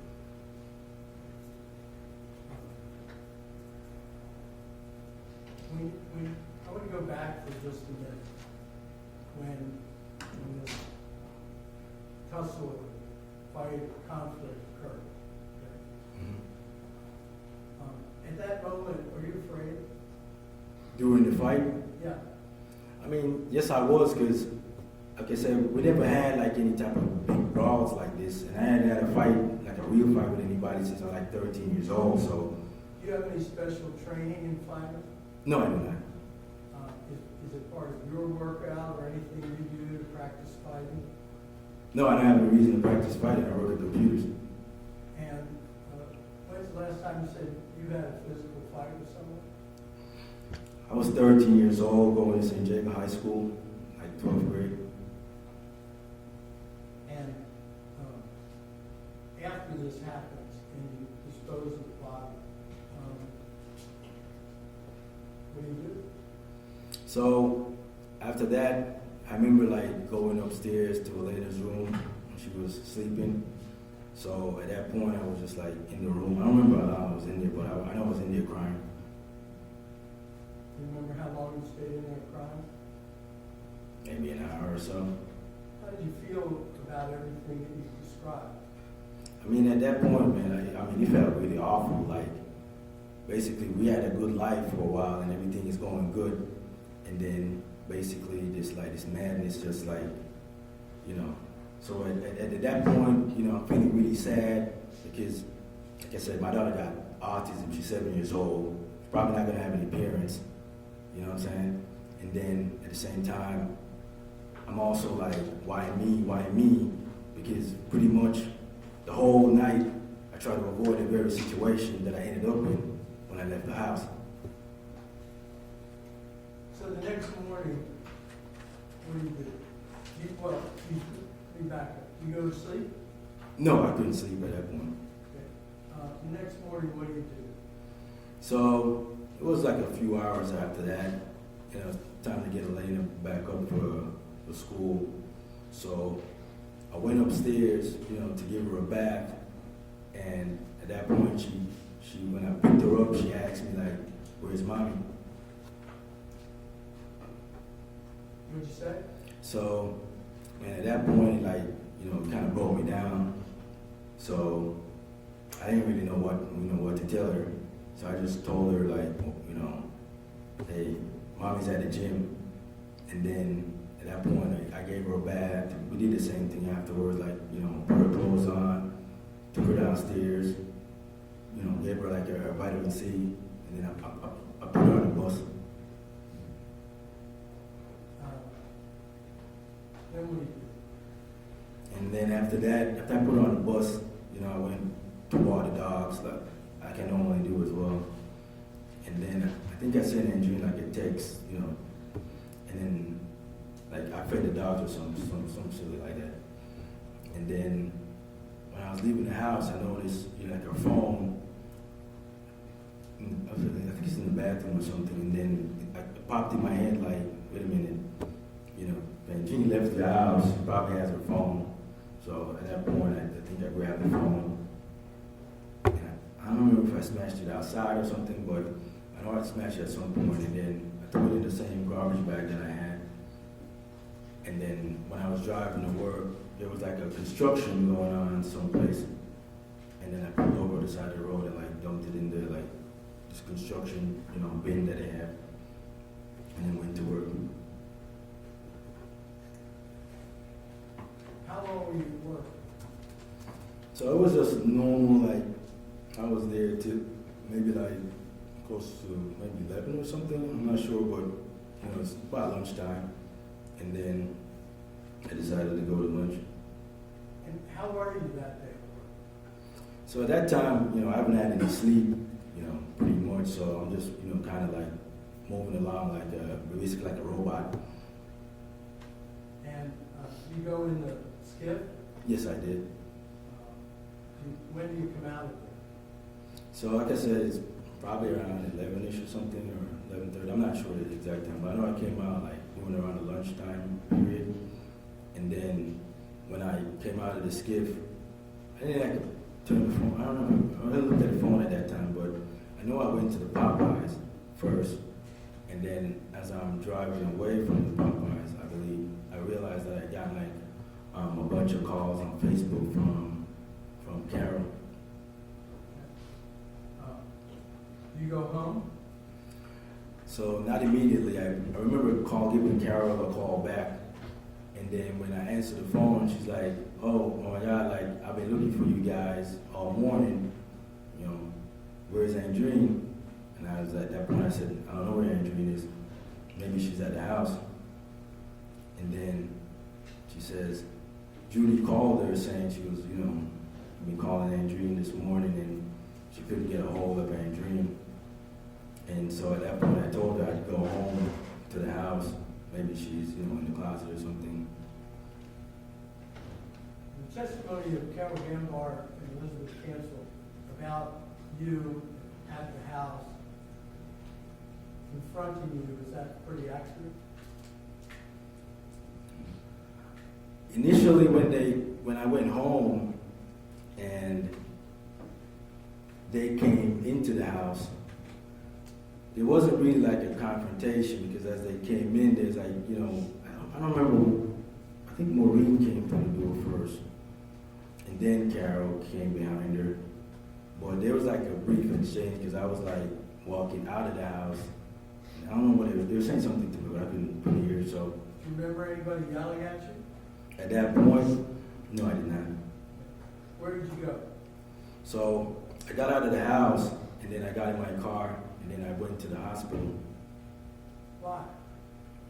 Well, at that point, I was just trying to get out of the house, get away from these ladies and go clear my head because, this is like a crazy situation going on now. So it just seemed like a normal thing. Like that's probably you would check with somebody first. So that's why. What did you expect to happen at the reception desk at the hospital? So I'm thinking I'm gonna go in there and say to the guy, like, ask for Andreen and stuff. Well, I asked for McDonald and he'd probably say no. And then I leave, go back to the house and tell him, well, I guess she's not at the hospital. But when I talked to the guys, he says like last name, and I said McDonald. I don't know, maybe like he heard like my accent when I said it. And then he's like, he looks up and he's like, yeah, there's this lady here with this little girl, which I thought was just like, I don't know, man, that just sounded like some kind of sign or something. So I just kind of got freaked out. And then I turned and left. So, and then when I left, I drove down the street a little bit, and then I stopped on the side of the road to like just like contemplate, like, what the hell to do next. What's going through your mind? So at that point, I'm just thinking, oh my God, this is probably it. This is over. How do you feel about what's happened, sir? So at the same time, at that time, I'm feeling like pretty scared, the whole situation. And I'm just thinking about, oh my God, my life is freaking over. And my daughter's life is probably over too. And then, pretty much Maureen sort of like depended on us, so her life's probably over as well. So that's all I could think about. Where did you go? So I don't know how many minutes I was, on the side of the road, but then after that I decided like to go back. And then when I got back home, there was like cops already at the house. And then when I walked in, I believe the cop took me back to the bathroom, and then he showed me like the blood on the switch. And at that point, like, the ladies were yelling at me at this point. And then the cop, like, he started to take me back out of the house to like get some separation between, because the women were like, making a lot of noise. So he took me out of the house in handcuffs, and then he put me to sit down in the back of the car. And then he started, asking me questions like, what happened, what I'm saying? And I basically told him, like, we got into like an argument and left, and that was it. And then I forgot what he said. I don't remember what he said after that. But I remember what he said now. He says, just tell us, you better tell us what happened right now. And if you tell us what happened right now, you'll get a lot of time, but if you don't, you'll get even a lot more time. And at that point I asked him, I said, I'm not gonna say anything else, I'm gonna talk to the Lord. Is that where you stayed? So that's where I stayed pretty much the rest of it. I was detained for, I don't know, maybe 13, 14 hours. They left pretty late, like early the next morning. During that 13 hours, are you thinking about your situation? Yeah, so during that time frame, my mind kind of shifted. At first I was just like feeling sorry about like the whole situation. I'm just thinking, man, if only I knew what was going to happen when I went back to the house, I'd have probably just left the gas station and drive to Houston and like never come back or something like that. And then I started feeling for myself, like, man, what the hell does this shit have to happen to me, of all people? Like, my whole life, I'm trying to do good for, other people and stuff. I took Andreen out of Jamaica, helped her live a better life. I brought Maureen to, to live with us, to also get a better life. How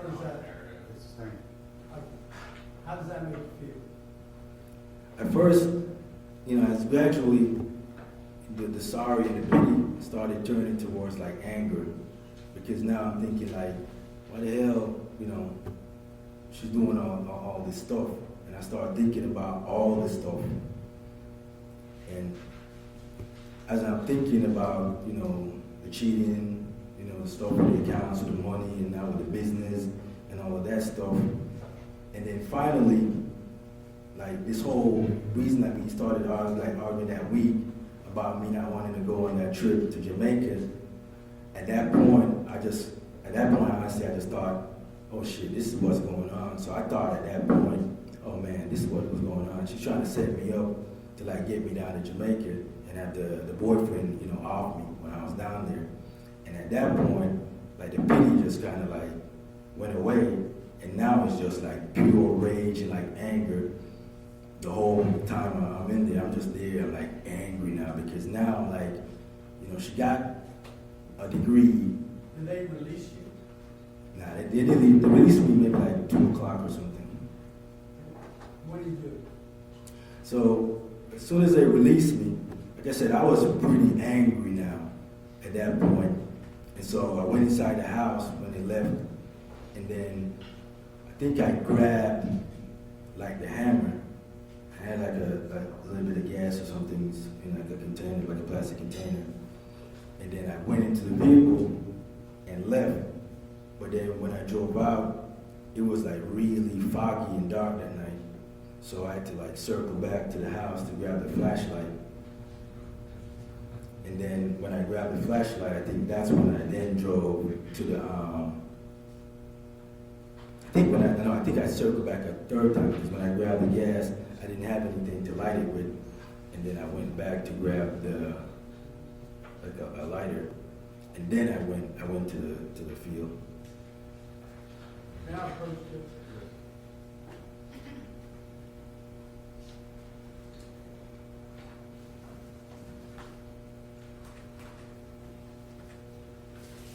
I'm showing you when marked as defendant's exhibits 55 and 56.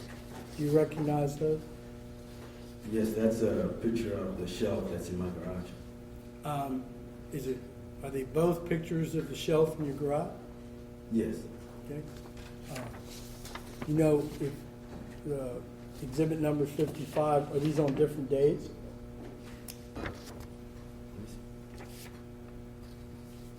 Now they look like the same day, just closer up. Okay.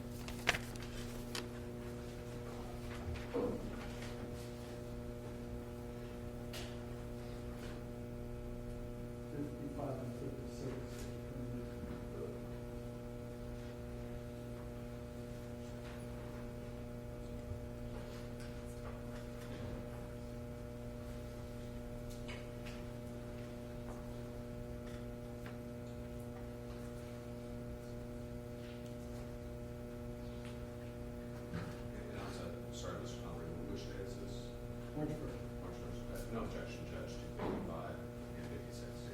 Permitted. Yes.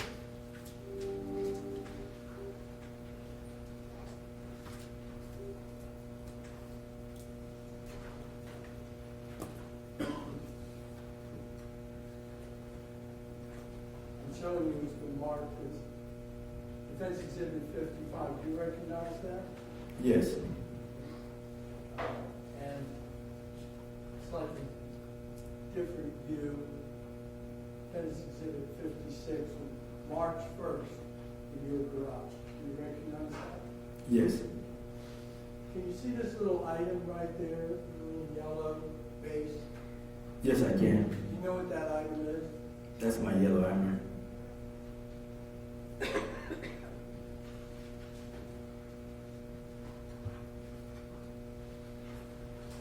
Now, please.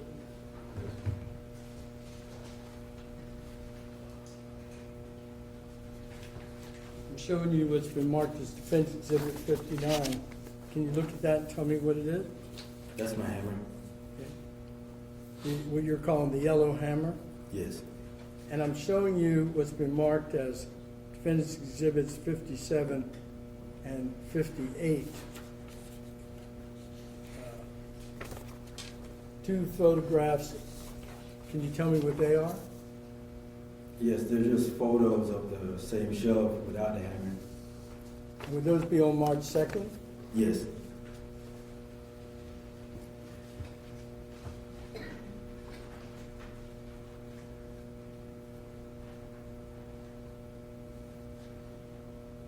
'57, '58, '59 defense exhibits tendered for review. Your Honor, no objection to 57, 58, or 59. Here they're all made public.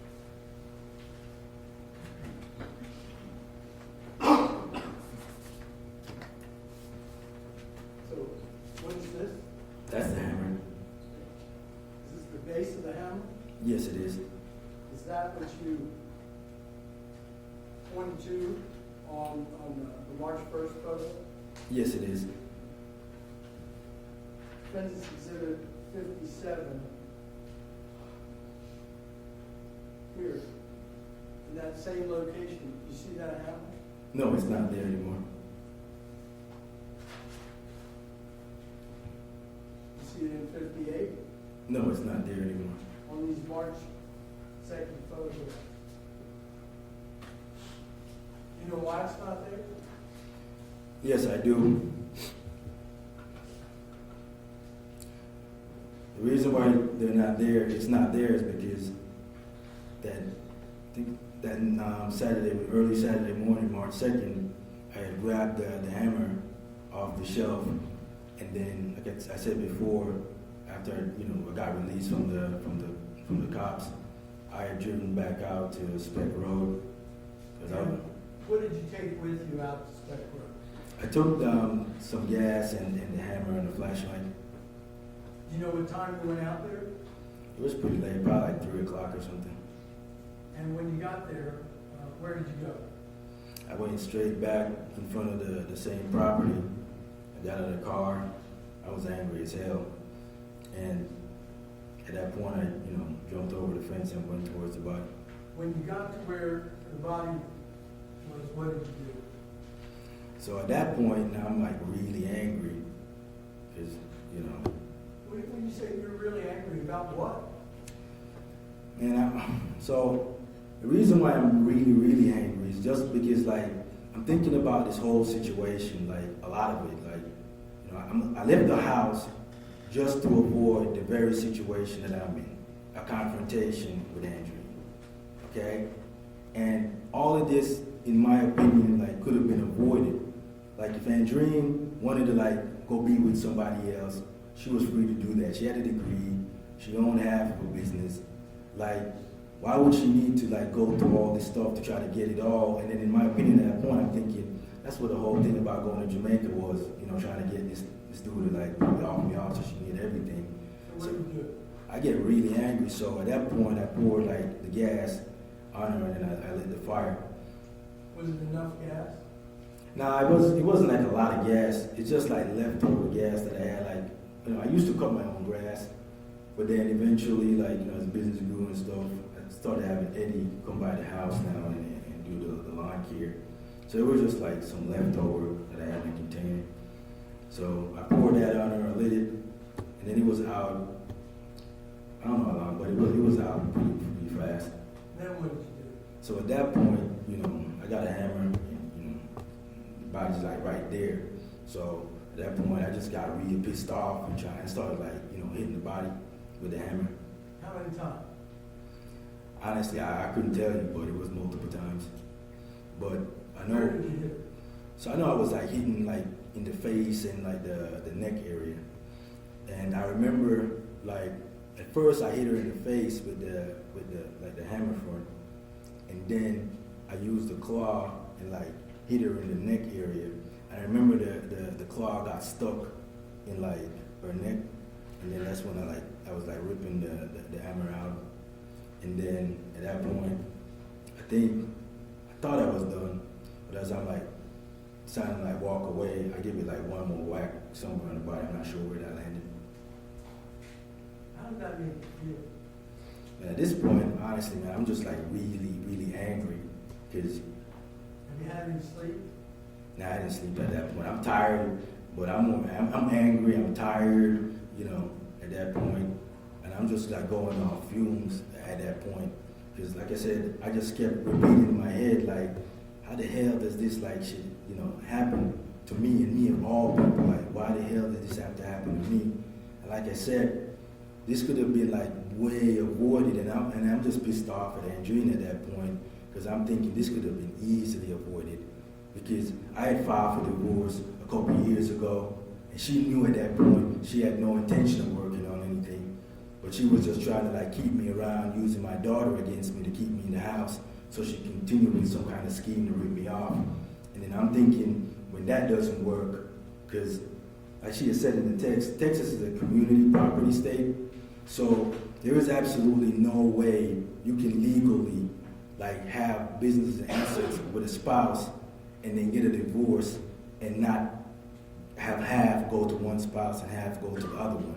So in my opinion, the only way she was gonna get everything to go share with the boyfriend, they had to have been planning like get me whacked when I went to Jamaica.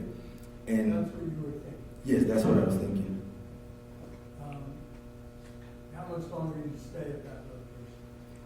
I don't know how long more I was staying. I stayed at the location. I probably just like stood around there for a little bit, just like thinking. And I probably, When you come back to Solitude Cove, can you use your gate code to get inside? no, I don't think I used the gate code. I think I used like Andreen's like gate pass or something to get in. When you go out to Spec Road, what vehicle are you At that time, I'm driving the car because the cops, they took my Malibu and I believe they took the Traverse from the house that night and they left the Jag and the Porsche. So I had driven the Porsche out there. in? When you come back to Solitude Cove, where do you park the Porsche? I go back and park the Porsche in the garage. Then what do you do? At that point, I took the clothes off and the hammer and the flashlight, and I basically put them in the trash. And then I think I had some clothes. It was pretty cold because it was winter, so I think I had maybe like another layer of clothes or something. But I didn't think those got messed up when because I had the black sweater and the black pants over it, so I didn't think any of the underneath clothes got messed up. So I think I went into the bathroom and took those off and then put them on like on a chair or something. And then, I don't know, I kept pacing around for another few hours. Then what do you do? So at that point, I'm just like thinking about like a lot of stuff, man, like this whole situation, like how we got to this point, you know what I'm saying? Like how my life is going like really great, for several years, I get married, we get a kid, career-wise I'm doing good, got promoted, business is going good, and then for it just to like turn on a dime from that kind of atmosphere to now this whole crazy situation where basically, there's one dead person, and I'm probably, going down for that, and then there's this little girl with autism that basically got no parents, and then all the other people that their lives are gonna get ruined because of this whole situation. And I'm just thinking about all that stuff. And then in the morning, that's when I'm thinking, man, that the only way out of this now is to probably just go try to get rid of the body. Where do you go? So I think at first I went and got like some cash at the bank, and then I went to Lowe's. That's you in the video we've seen, looking around Lowe's, making purchases. Yes, that's me. Gas cans, hatchet, axe. All Yes. the items that are in that receipt. Yes, sir. And where do you go with it? So afterwards, I go back to my house, and then I get to the house, I park the Porsche inside the garage, and then I'm there, just pacing around, basically still thinking. But Let me ask you a question. All those items, many of which are piled up there, all the items from Lowe's, do you ever use any of those items out on Spec Road? no, I did not. The gas can, the axe, the shovel, it's a new shovel, right? Yeah, everything that was there was brand new. It's still a new shovel. They're all new. The axe is a new axe. Other than what you described, lighting the body on fire, hitting it with a hammer, do you ever go back out to Spec Road? No, I did not.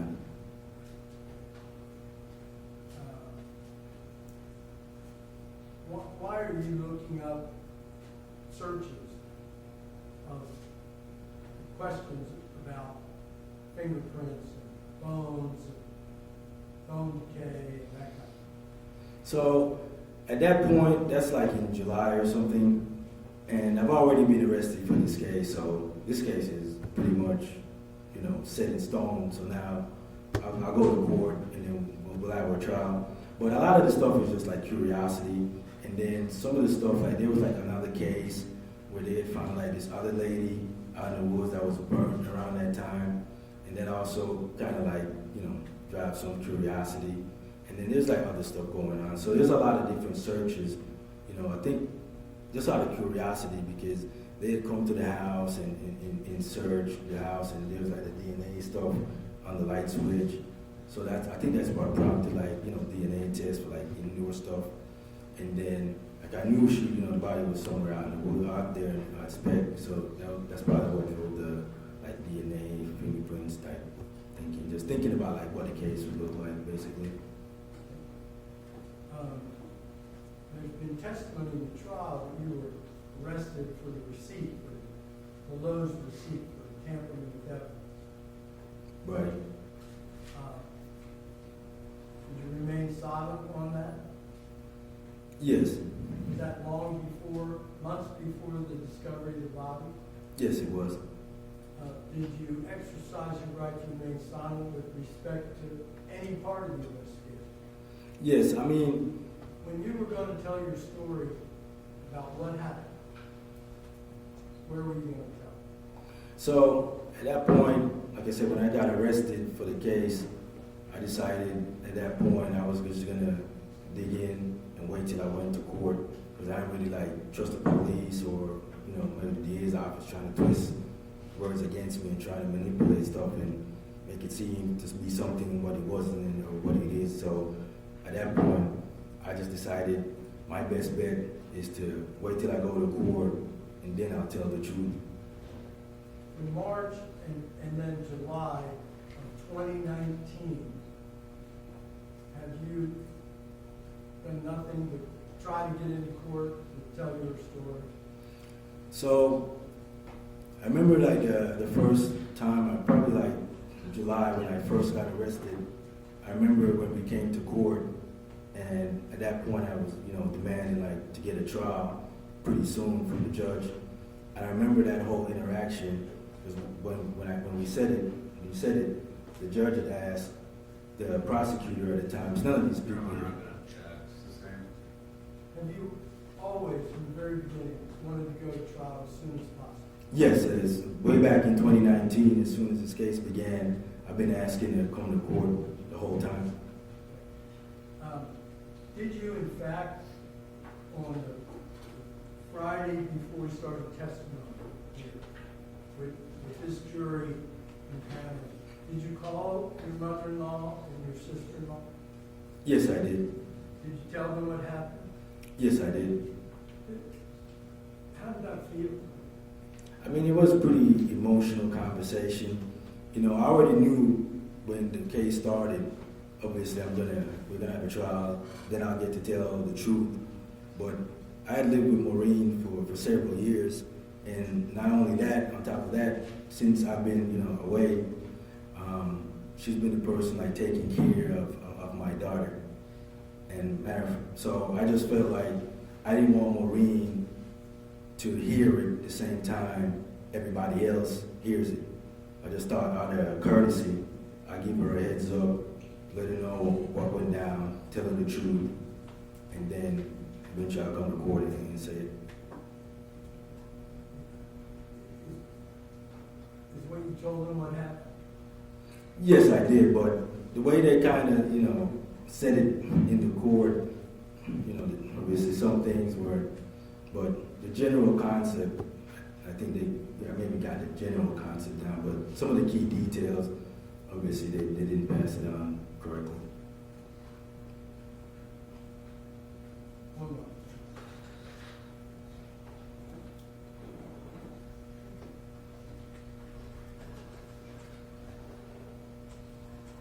Thank you, Your Honor. The business that you and Andreen had, what was the name of it? The home health business. It was Starlight Homes. And when did the company come into effect? When did it start? Probably 2012, 2013.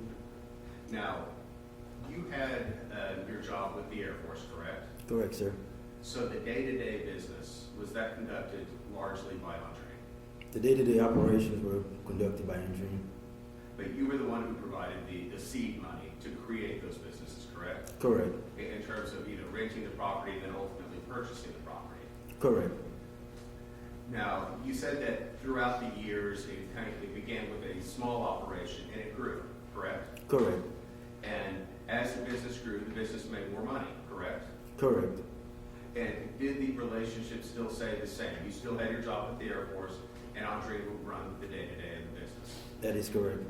Now, at the time, in late February, early March of 2019, how many businesses were there? There was 3 in operation, and 1 was still in the planning stage, design stage.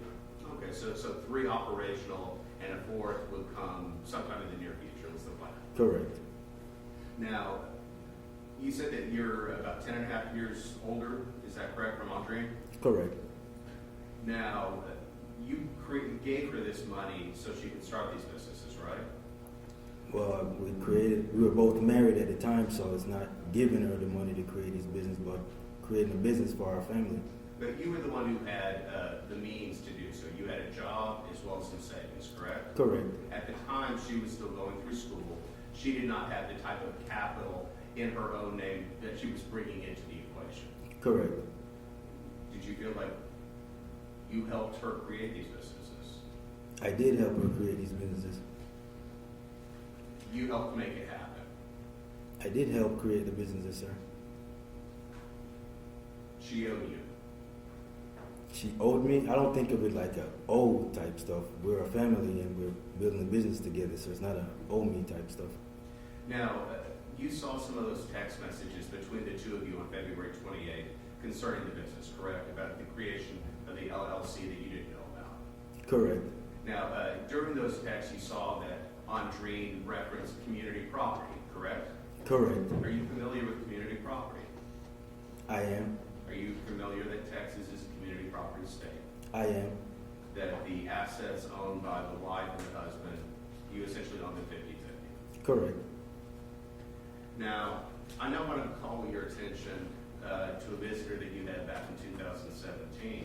Do you know Kadeen Harris? Yes, I do. Who is Kadeen Harris generally to you and Andreen? So, I would consider her a friend, but she was mainly Andreen's friend. But during the course of the marriage, I came to know her, so I would consider her a friend as well. So she was initially more a friend of Andreen's, but then you began to know her more so, correct? Right. She grew up in Jamaica with Andreen of some sort. And did she come and visit you in San Antonio in 2017? Yes, she did. And do you remember her bringing her young child with her? Yes, I do. Do you remember during that visit you attacking Andreen? I did not attack Andreen. Do you remember knocking Andreen over into Kadeen and into the child? Would you like me to describe the incident, sir? I'm asking you, do you remember that? So, I remember getting kicked in my back while I was holding Sir, the it's a yes or no question. Do you remember that incident? Yes, I remember the incident. Do you remember the child getting knocked over? I don't remember the child getting knocked over. Do you remember Kadeen getting knocked over? I don't remember Kadeen getting knocked over. Do you remember Andreen getting knocked over? She fell on the bed. Do you remember Marine being present when this took place? Yes, she was. I also want to call your attention to what you testified earlier to on July 4th of 2018, when you, Andreen, and Elena went down to Brownsville to visit Sergio and Heidi. You went on July 4th of 2018, correct? Correct. Now, you had testified that you discovered that Andreen had a tattoo, a matter of fact, 2 different tattoos on her wrist areas, correct? Correct.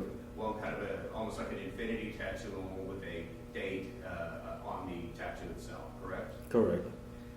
Do you remember speaking to Sergio that day and him trying to calm you down after you're doing that research in terms of the tattoo? Yes, I did. Do you remember telling Sergio that you wanted to have him drive you down to the outlet mall so you could confront Andreen about that? No, I did not ask him for that. Did you go to the outlet mall and confront Andreen about the tattoo? No, I did not. So, do you remember both Sergio and Heidi trying to calm you down after your research that you had done on this tattoo?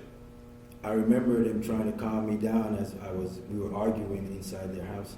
Do you remember them telling you to stop calling Andreen names and being disrespectful in their household? I I remember them telling me to calm down.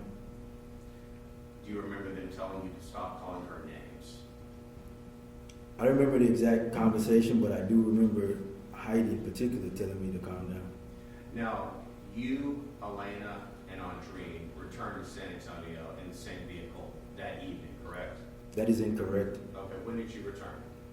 It was just me and Elena that went down there, not all three of us. I'm talking about when you came back to San Antonio. How did the three of you drive together back to San Antonio? It was the two of us, not the three of us. So you're saying Elena was not there? No, she was not. So Sergio and Heidi said that she was there, that would be incorrect. That would be incorrect. So where did you sit when you were driving back? I was in the back seat. And I assume that Andreen was driving? That is correct, sir.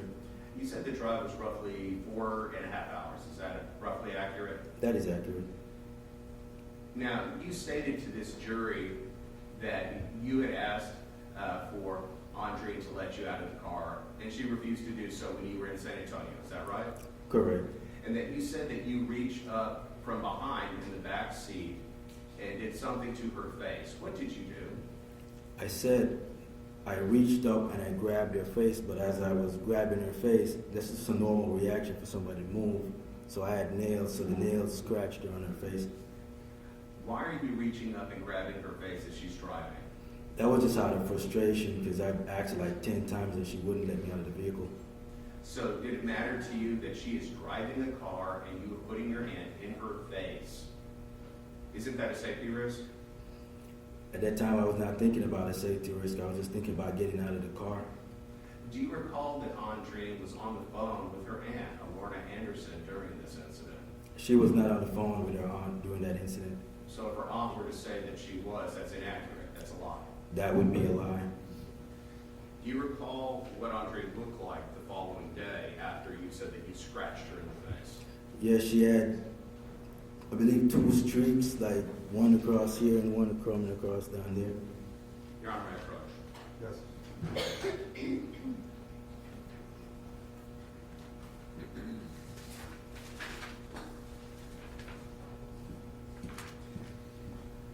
I'm showing you what has been marked as State's Exhibit 438.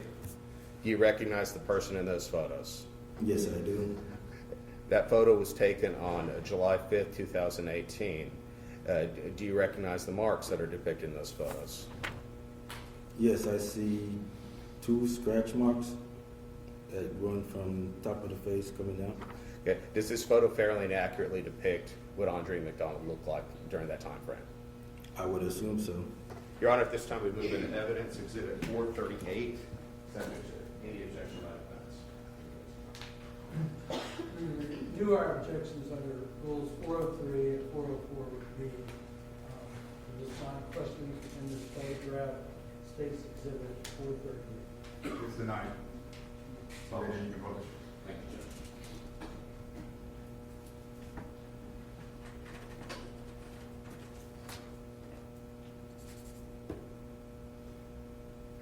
Who's this photo of? That's Andreen. You said that you saw 2 different marks on the photograph. Describe to the jury, where did you see those marks? They're running like from here down. And you're indicating a place on your forehead, on the left side or the right side? There would be like one, something like here. So on either side of the temple? Roughly like coming down the middle of the face. You said it was also going down. Going down to where? Like going down the face because it's a scratch. Where does it end on the face? I can't really tell, but it's coming down. Is it around her nose? I can't see any marks on the nose.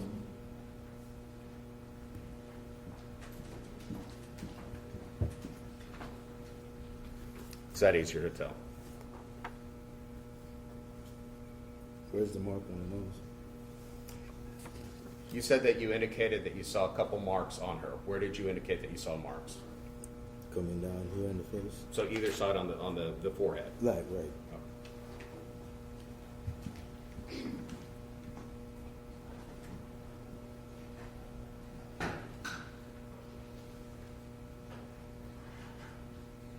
Permission to approach.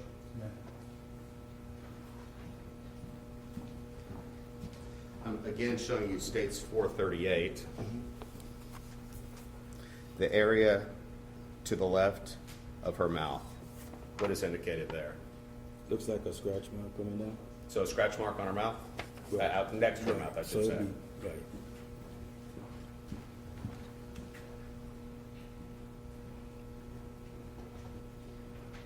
You said that Andreen was not on the phone with her aunt during this incident. She was not.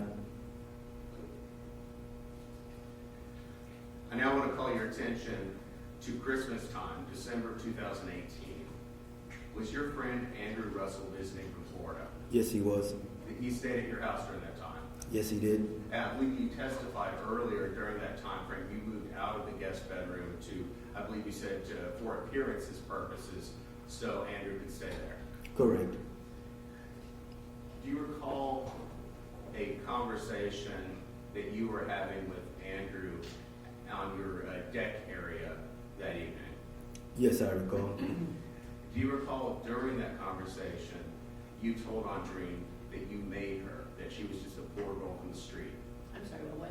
That you made her, that she was just a poor girl from the street? I do not recall saying that. Do you recall after that, that you started to physically attack Andreen? I did not attack Andreen. Do you recall putting your hands around her neck? I did not put my hands around her neck.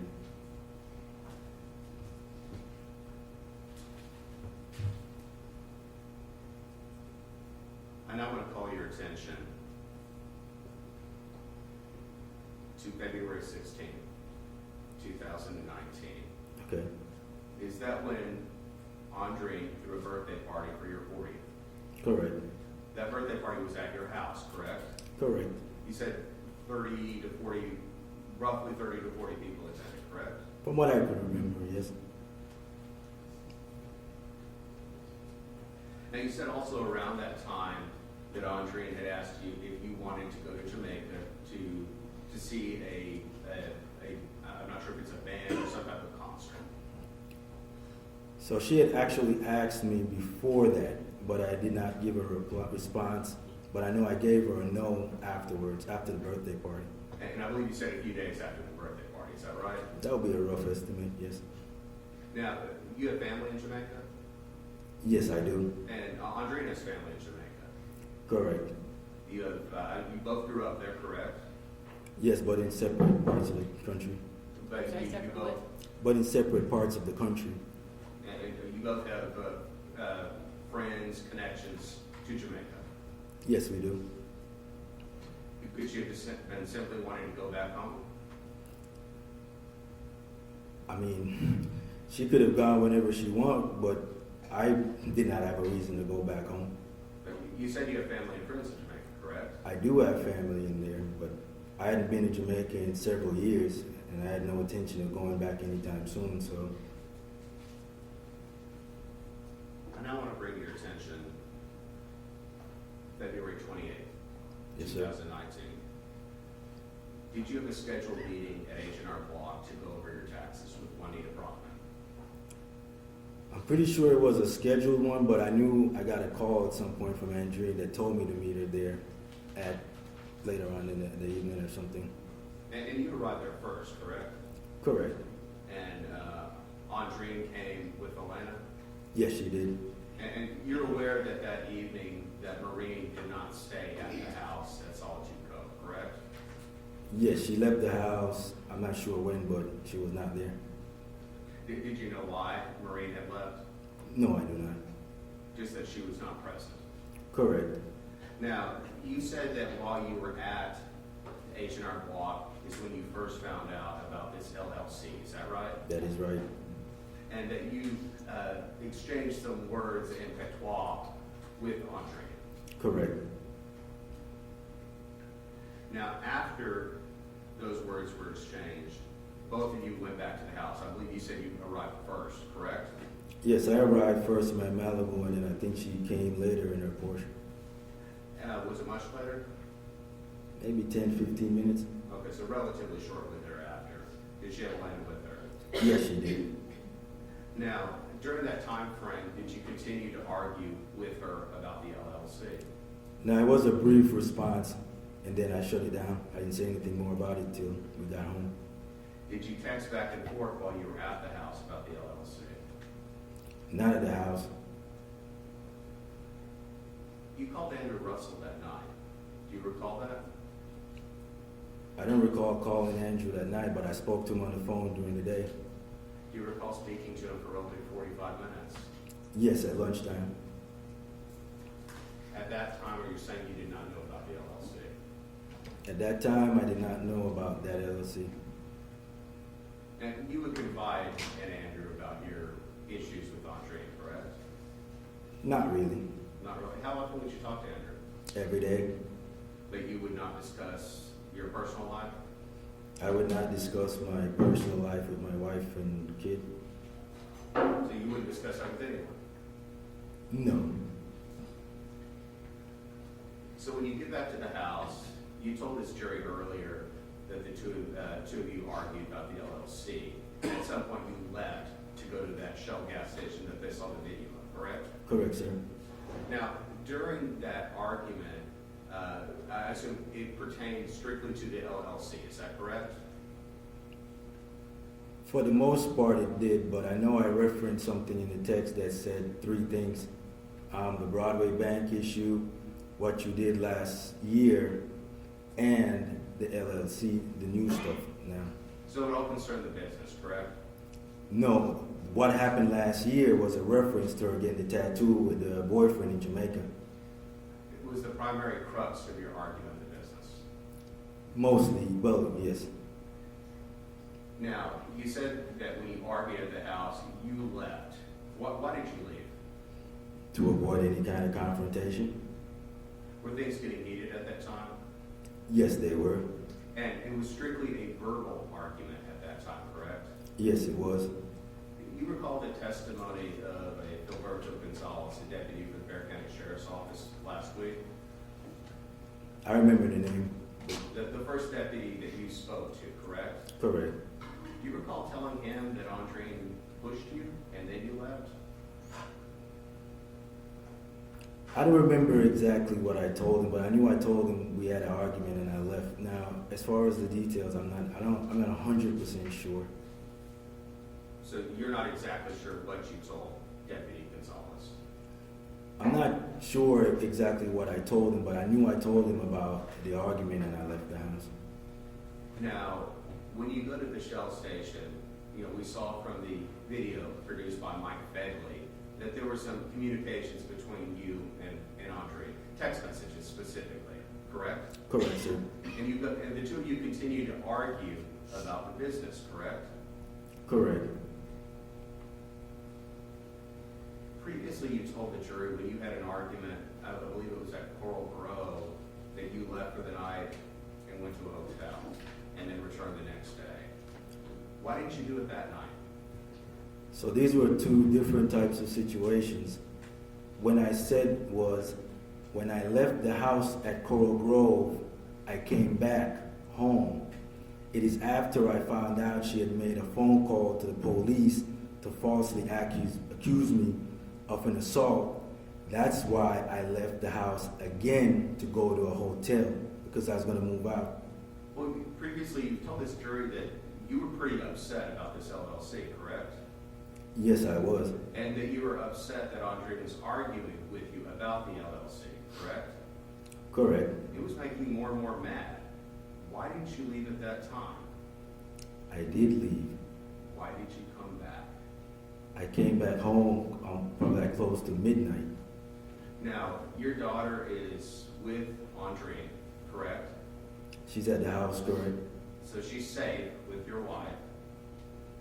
I don't assume Andreen would hurt my daughter, no. So your daughter's in a safe place. You have means to go to a hotel. You elect not to. You elect just to kind of wait out several hours before you come back. That's what I've done almost every single time, was leave the house and then go back home a few hours later. Now you'll admit to me, you were pretty angry about this. I was upset, but as far as like pretty angry, I wouldn't classify it as that at that point. So you felt it was just fine to go back to the house. Well, How many hours did you wait? probably like 3 or 4 hours.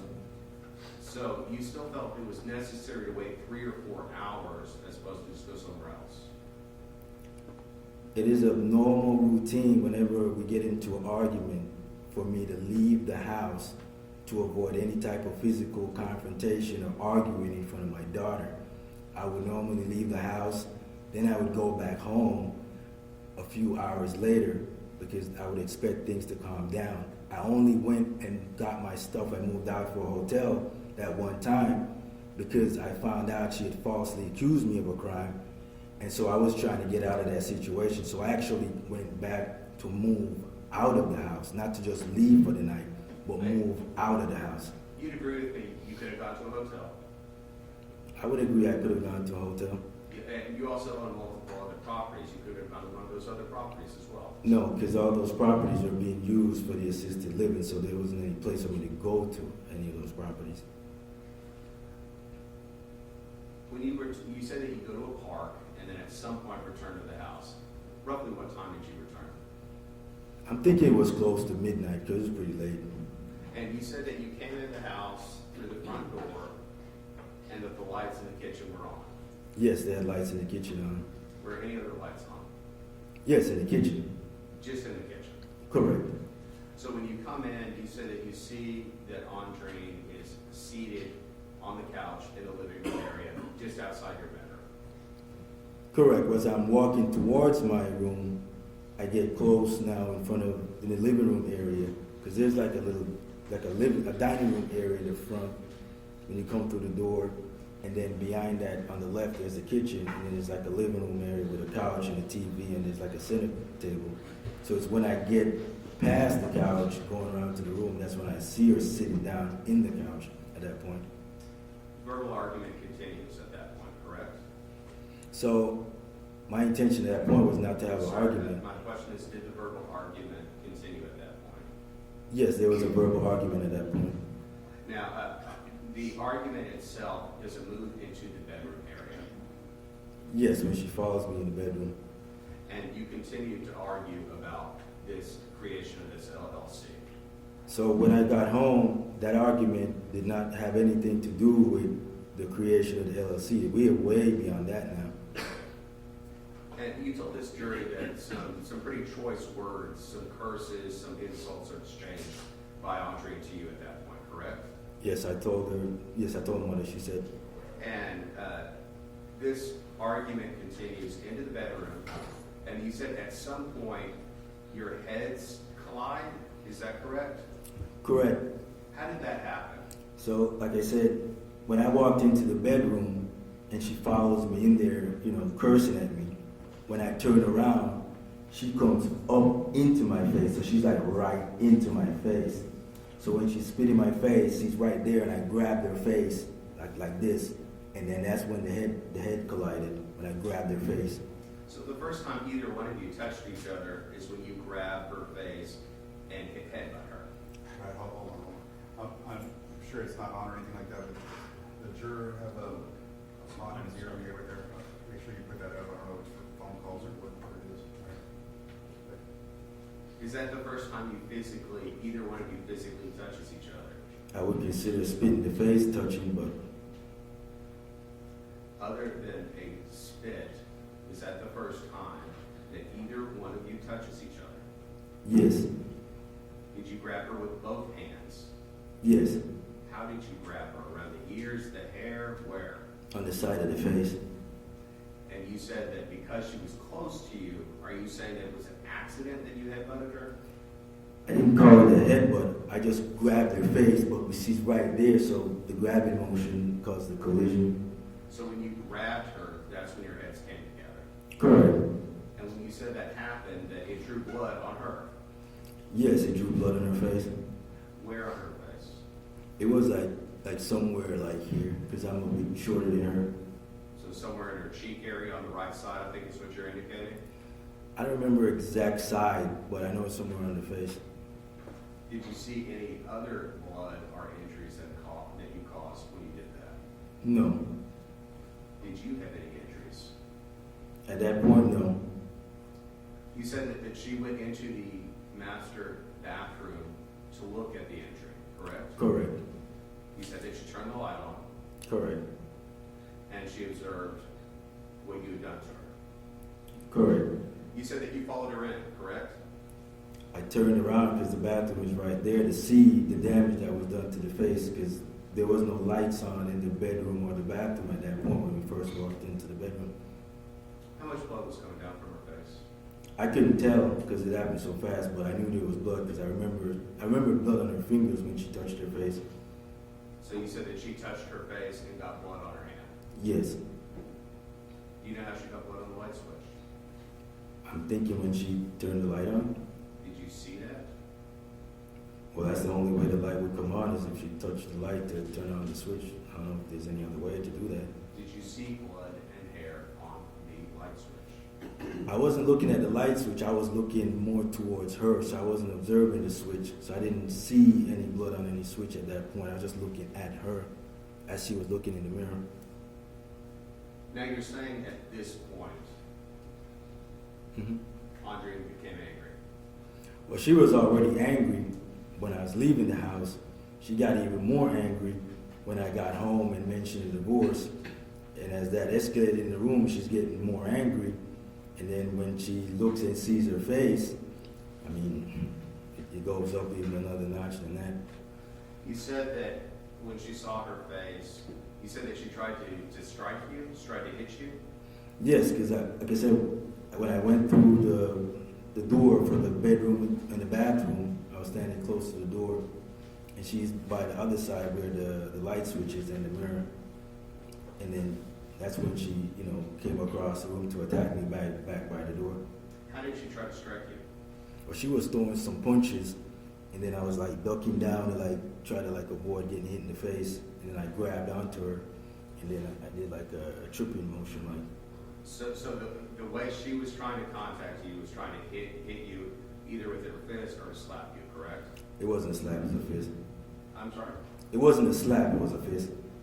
Did she actually make contact with you? There was like contact in the back because, like I said, I was ducking down to avoid getting hit straight in the face, and then I grabbed onto her like a clothes or like a shoulder clothes, something in the upper area, and then I did like a swing, like a takedown, but it tripped over the other foot too.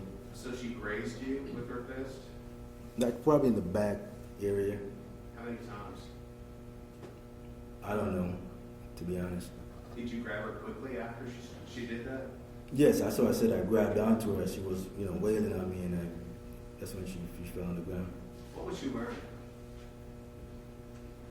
She was wearing a tights and I think like a green sweater or something. I think a greenish type sweater and the tights. Do you remember? That's what I think she was wearing. I don't remember exactly because it's 4 years now. Did she have shoes on?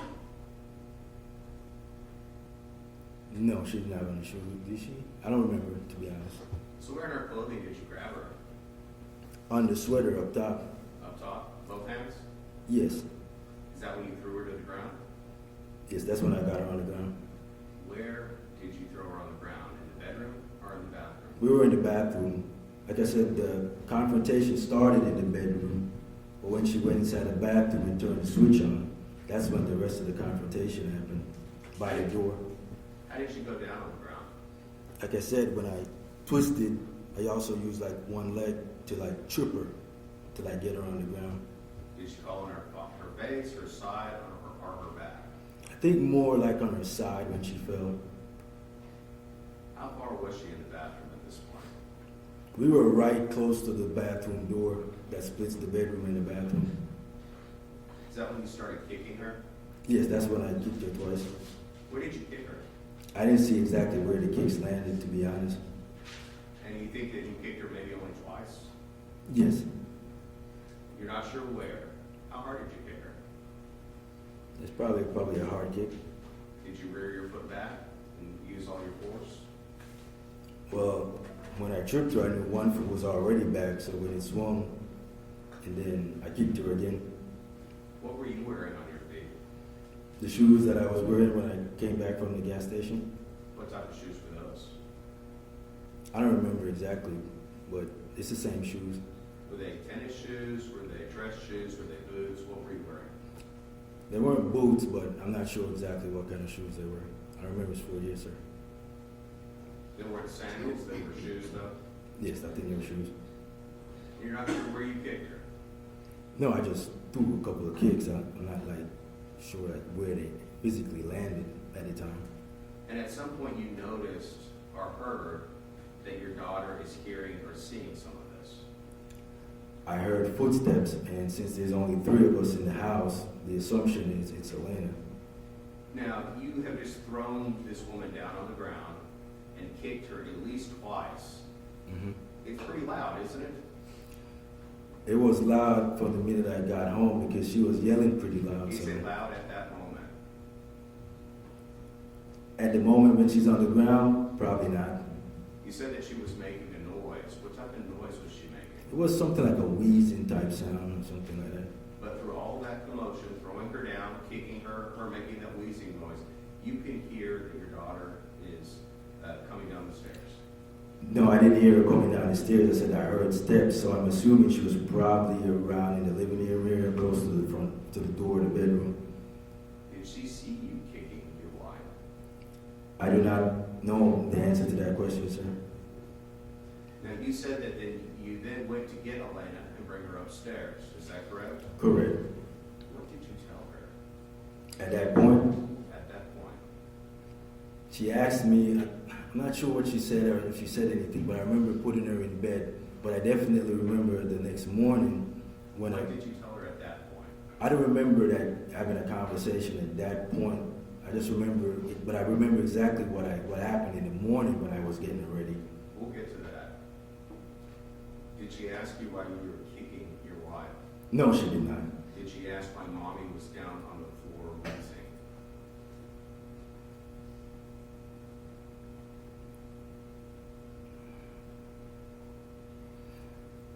I think the last piece probably that sounded kind of familiar. Like now that his name mentioned that, it does sound familiar. Like she had probably said something about did mom. She said that mommy fell. That's what she said. That's what she said. What did you tell her? I said yes. That she fell. Correct. Now, you said that you were up there for about 20 or 30 minutes trying to get Elena back to sleep. Was Elena upset? Not at that point. It took a while to get her back to sleep, though, correct? I mean, this is after midnight, 20 to 30 minutes? Correct. You told her that mommy fell. Was Elena worried about mommy? After I told her mommy fell, no. Did she ask why she was wheezing? No, she did not. But it still took you 20 or 30 minutes to get her back down. Just leave. Like I said, I'm not exactly sure the time, but it would seem like about 20, 30 minutes. I'm not sure. Is that the last time Elena ever saw her mother alive? I'm assuming that's the last time.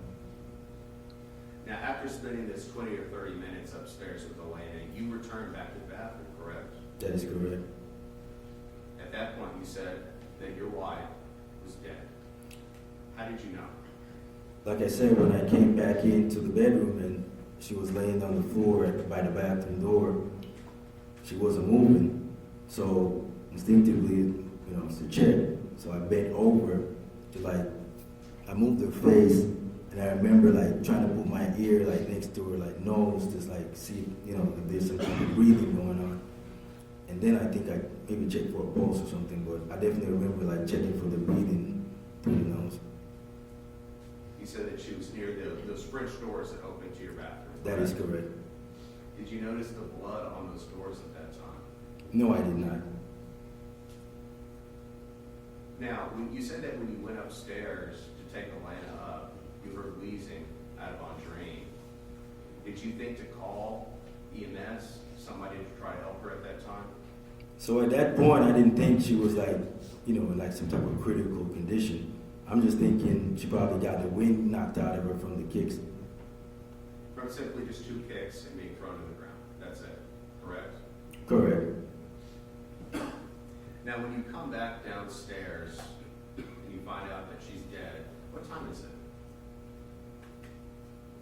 It It was sometime after 12, probably soon after I got home. So you're not exactly sure, is that sometime after midnight? Correct. I know when I got home, the whole altercation occurred maybe in a few minutes. So if I got home at 12 o'clock, it was probably over, the fight probably 12:05, for sure. And so that's when you started to try to cover your tracks, correct? At that point, no, I went outside. I know I went outside for a minute just thinking about the whole situation, but it was shortly after that, maybe half an hour, 45 minutes. I'm not sure exactly, but it was after that point. So when you sometime. went outside to collect yourself, were you trying to think, what do I do to cover this up? No, I wasn't thinking about covering it up immediately. I'm thinking about, oh my God, what the hell just happened here? And I'm thinking about how messed up the whole situation is. The first thought that I had was, oh my God, Andreen's dead. I'm probably gonna get blamed for this. Elena's not gonna have basically any appearance. And then the second thought I had was, why the hell did this have to freaking happen to me? Because the whole freaking night I spent trying to avoid any kind of situation like this. I left the house purposely to avoid any kind of physical contact. I stayed out several hours trying to avoid any kind of physical contact. When I got home, I'm not expecting anybody to be up. Elena's supposed to be going to school in the morning, getting up at 5:30, and Andreen's supposed to be going to the... Attacked by Andreen. Absolutely, I was. Did you use the force necessary to repel or to stop the attack? That's just a normal reaction, I think, from any human being when you're under attack. You're going to try to defend yourself. You're not just going to let somebody just, run over you. Did you take any moment to reflect between using her momentum to take her over? Your Honor, and the kick judge's her? leading. Did the prosecutor put words in your mouth by saying, when you threw her down, did you throw her down? No, like I said, it was a motion that I used her body weight, some of my strength, and also my leg to kind of trip. Because this is a big person, you can't just throw down a big person. That's just not going to happen physically. At the very moment you do that, who is attacking whom? So at that very moment, she's attacking me. And now, Coach.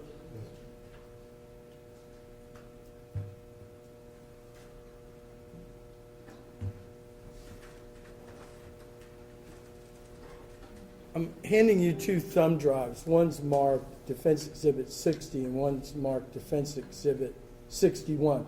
Have you reviewed short video clips, one of Andreen carrying you around in a piggyback around the house, Yes, and the other one with her power lifting at the gym? yes, When you reviewed those, are they you and Andreen? yes they are. Are they fair and accurate representations of what they purport to be? Yes they are.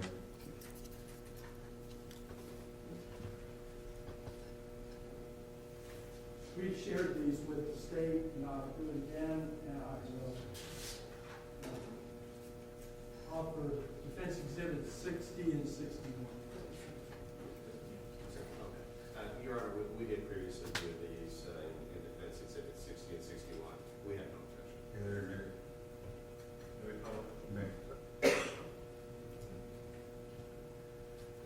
You want the lights down at all or no? Counsel? No, I think it's fine. We just pretty quickly, please. Thank you.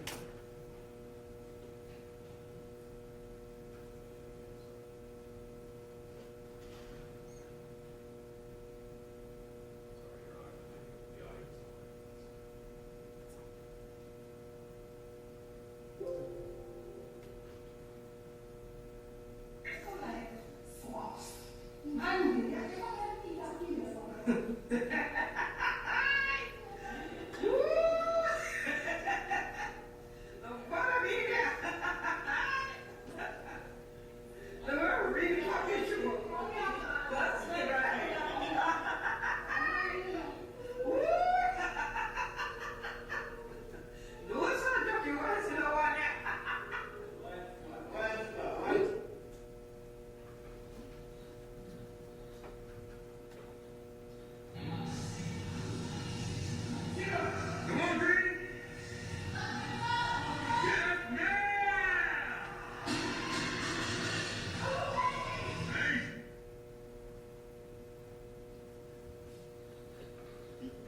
Would you describe Andreen as a very strong, powerful woman?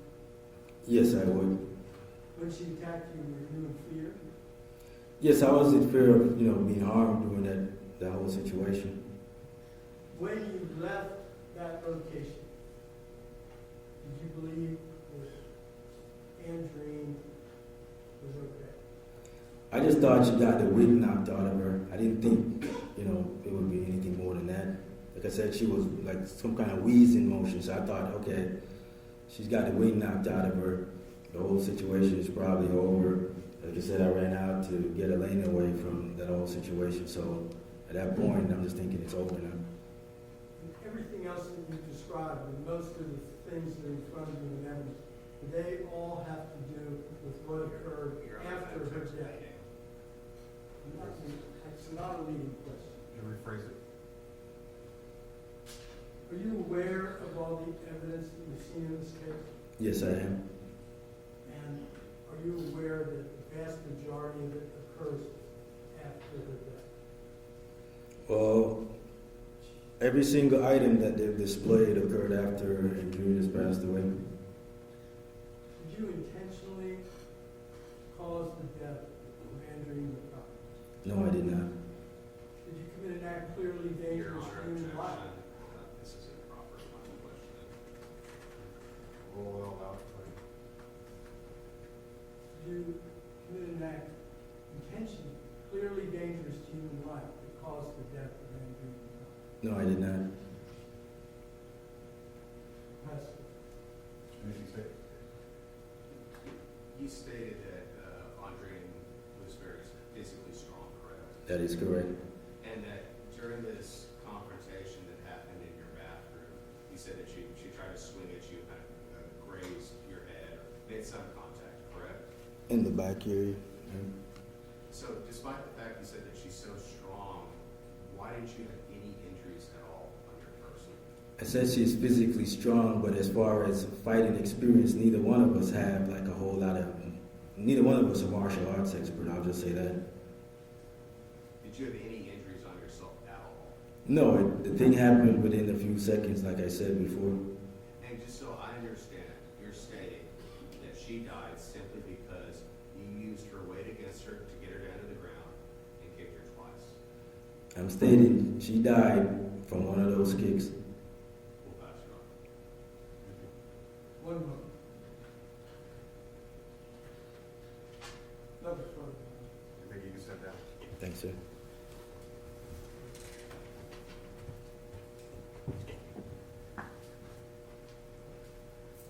Let me take a 5-10 minute break so we can discuss with council where we're gonna go from here. All rise for jury. This way, please. Go ahead. We only have really one more thing to say. Say, I assume. In terms of discussing with counsel, the defense rests. That's right, okay, well then the rest of it, okay. Let's see,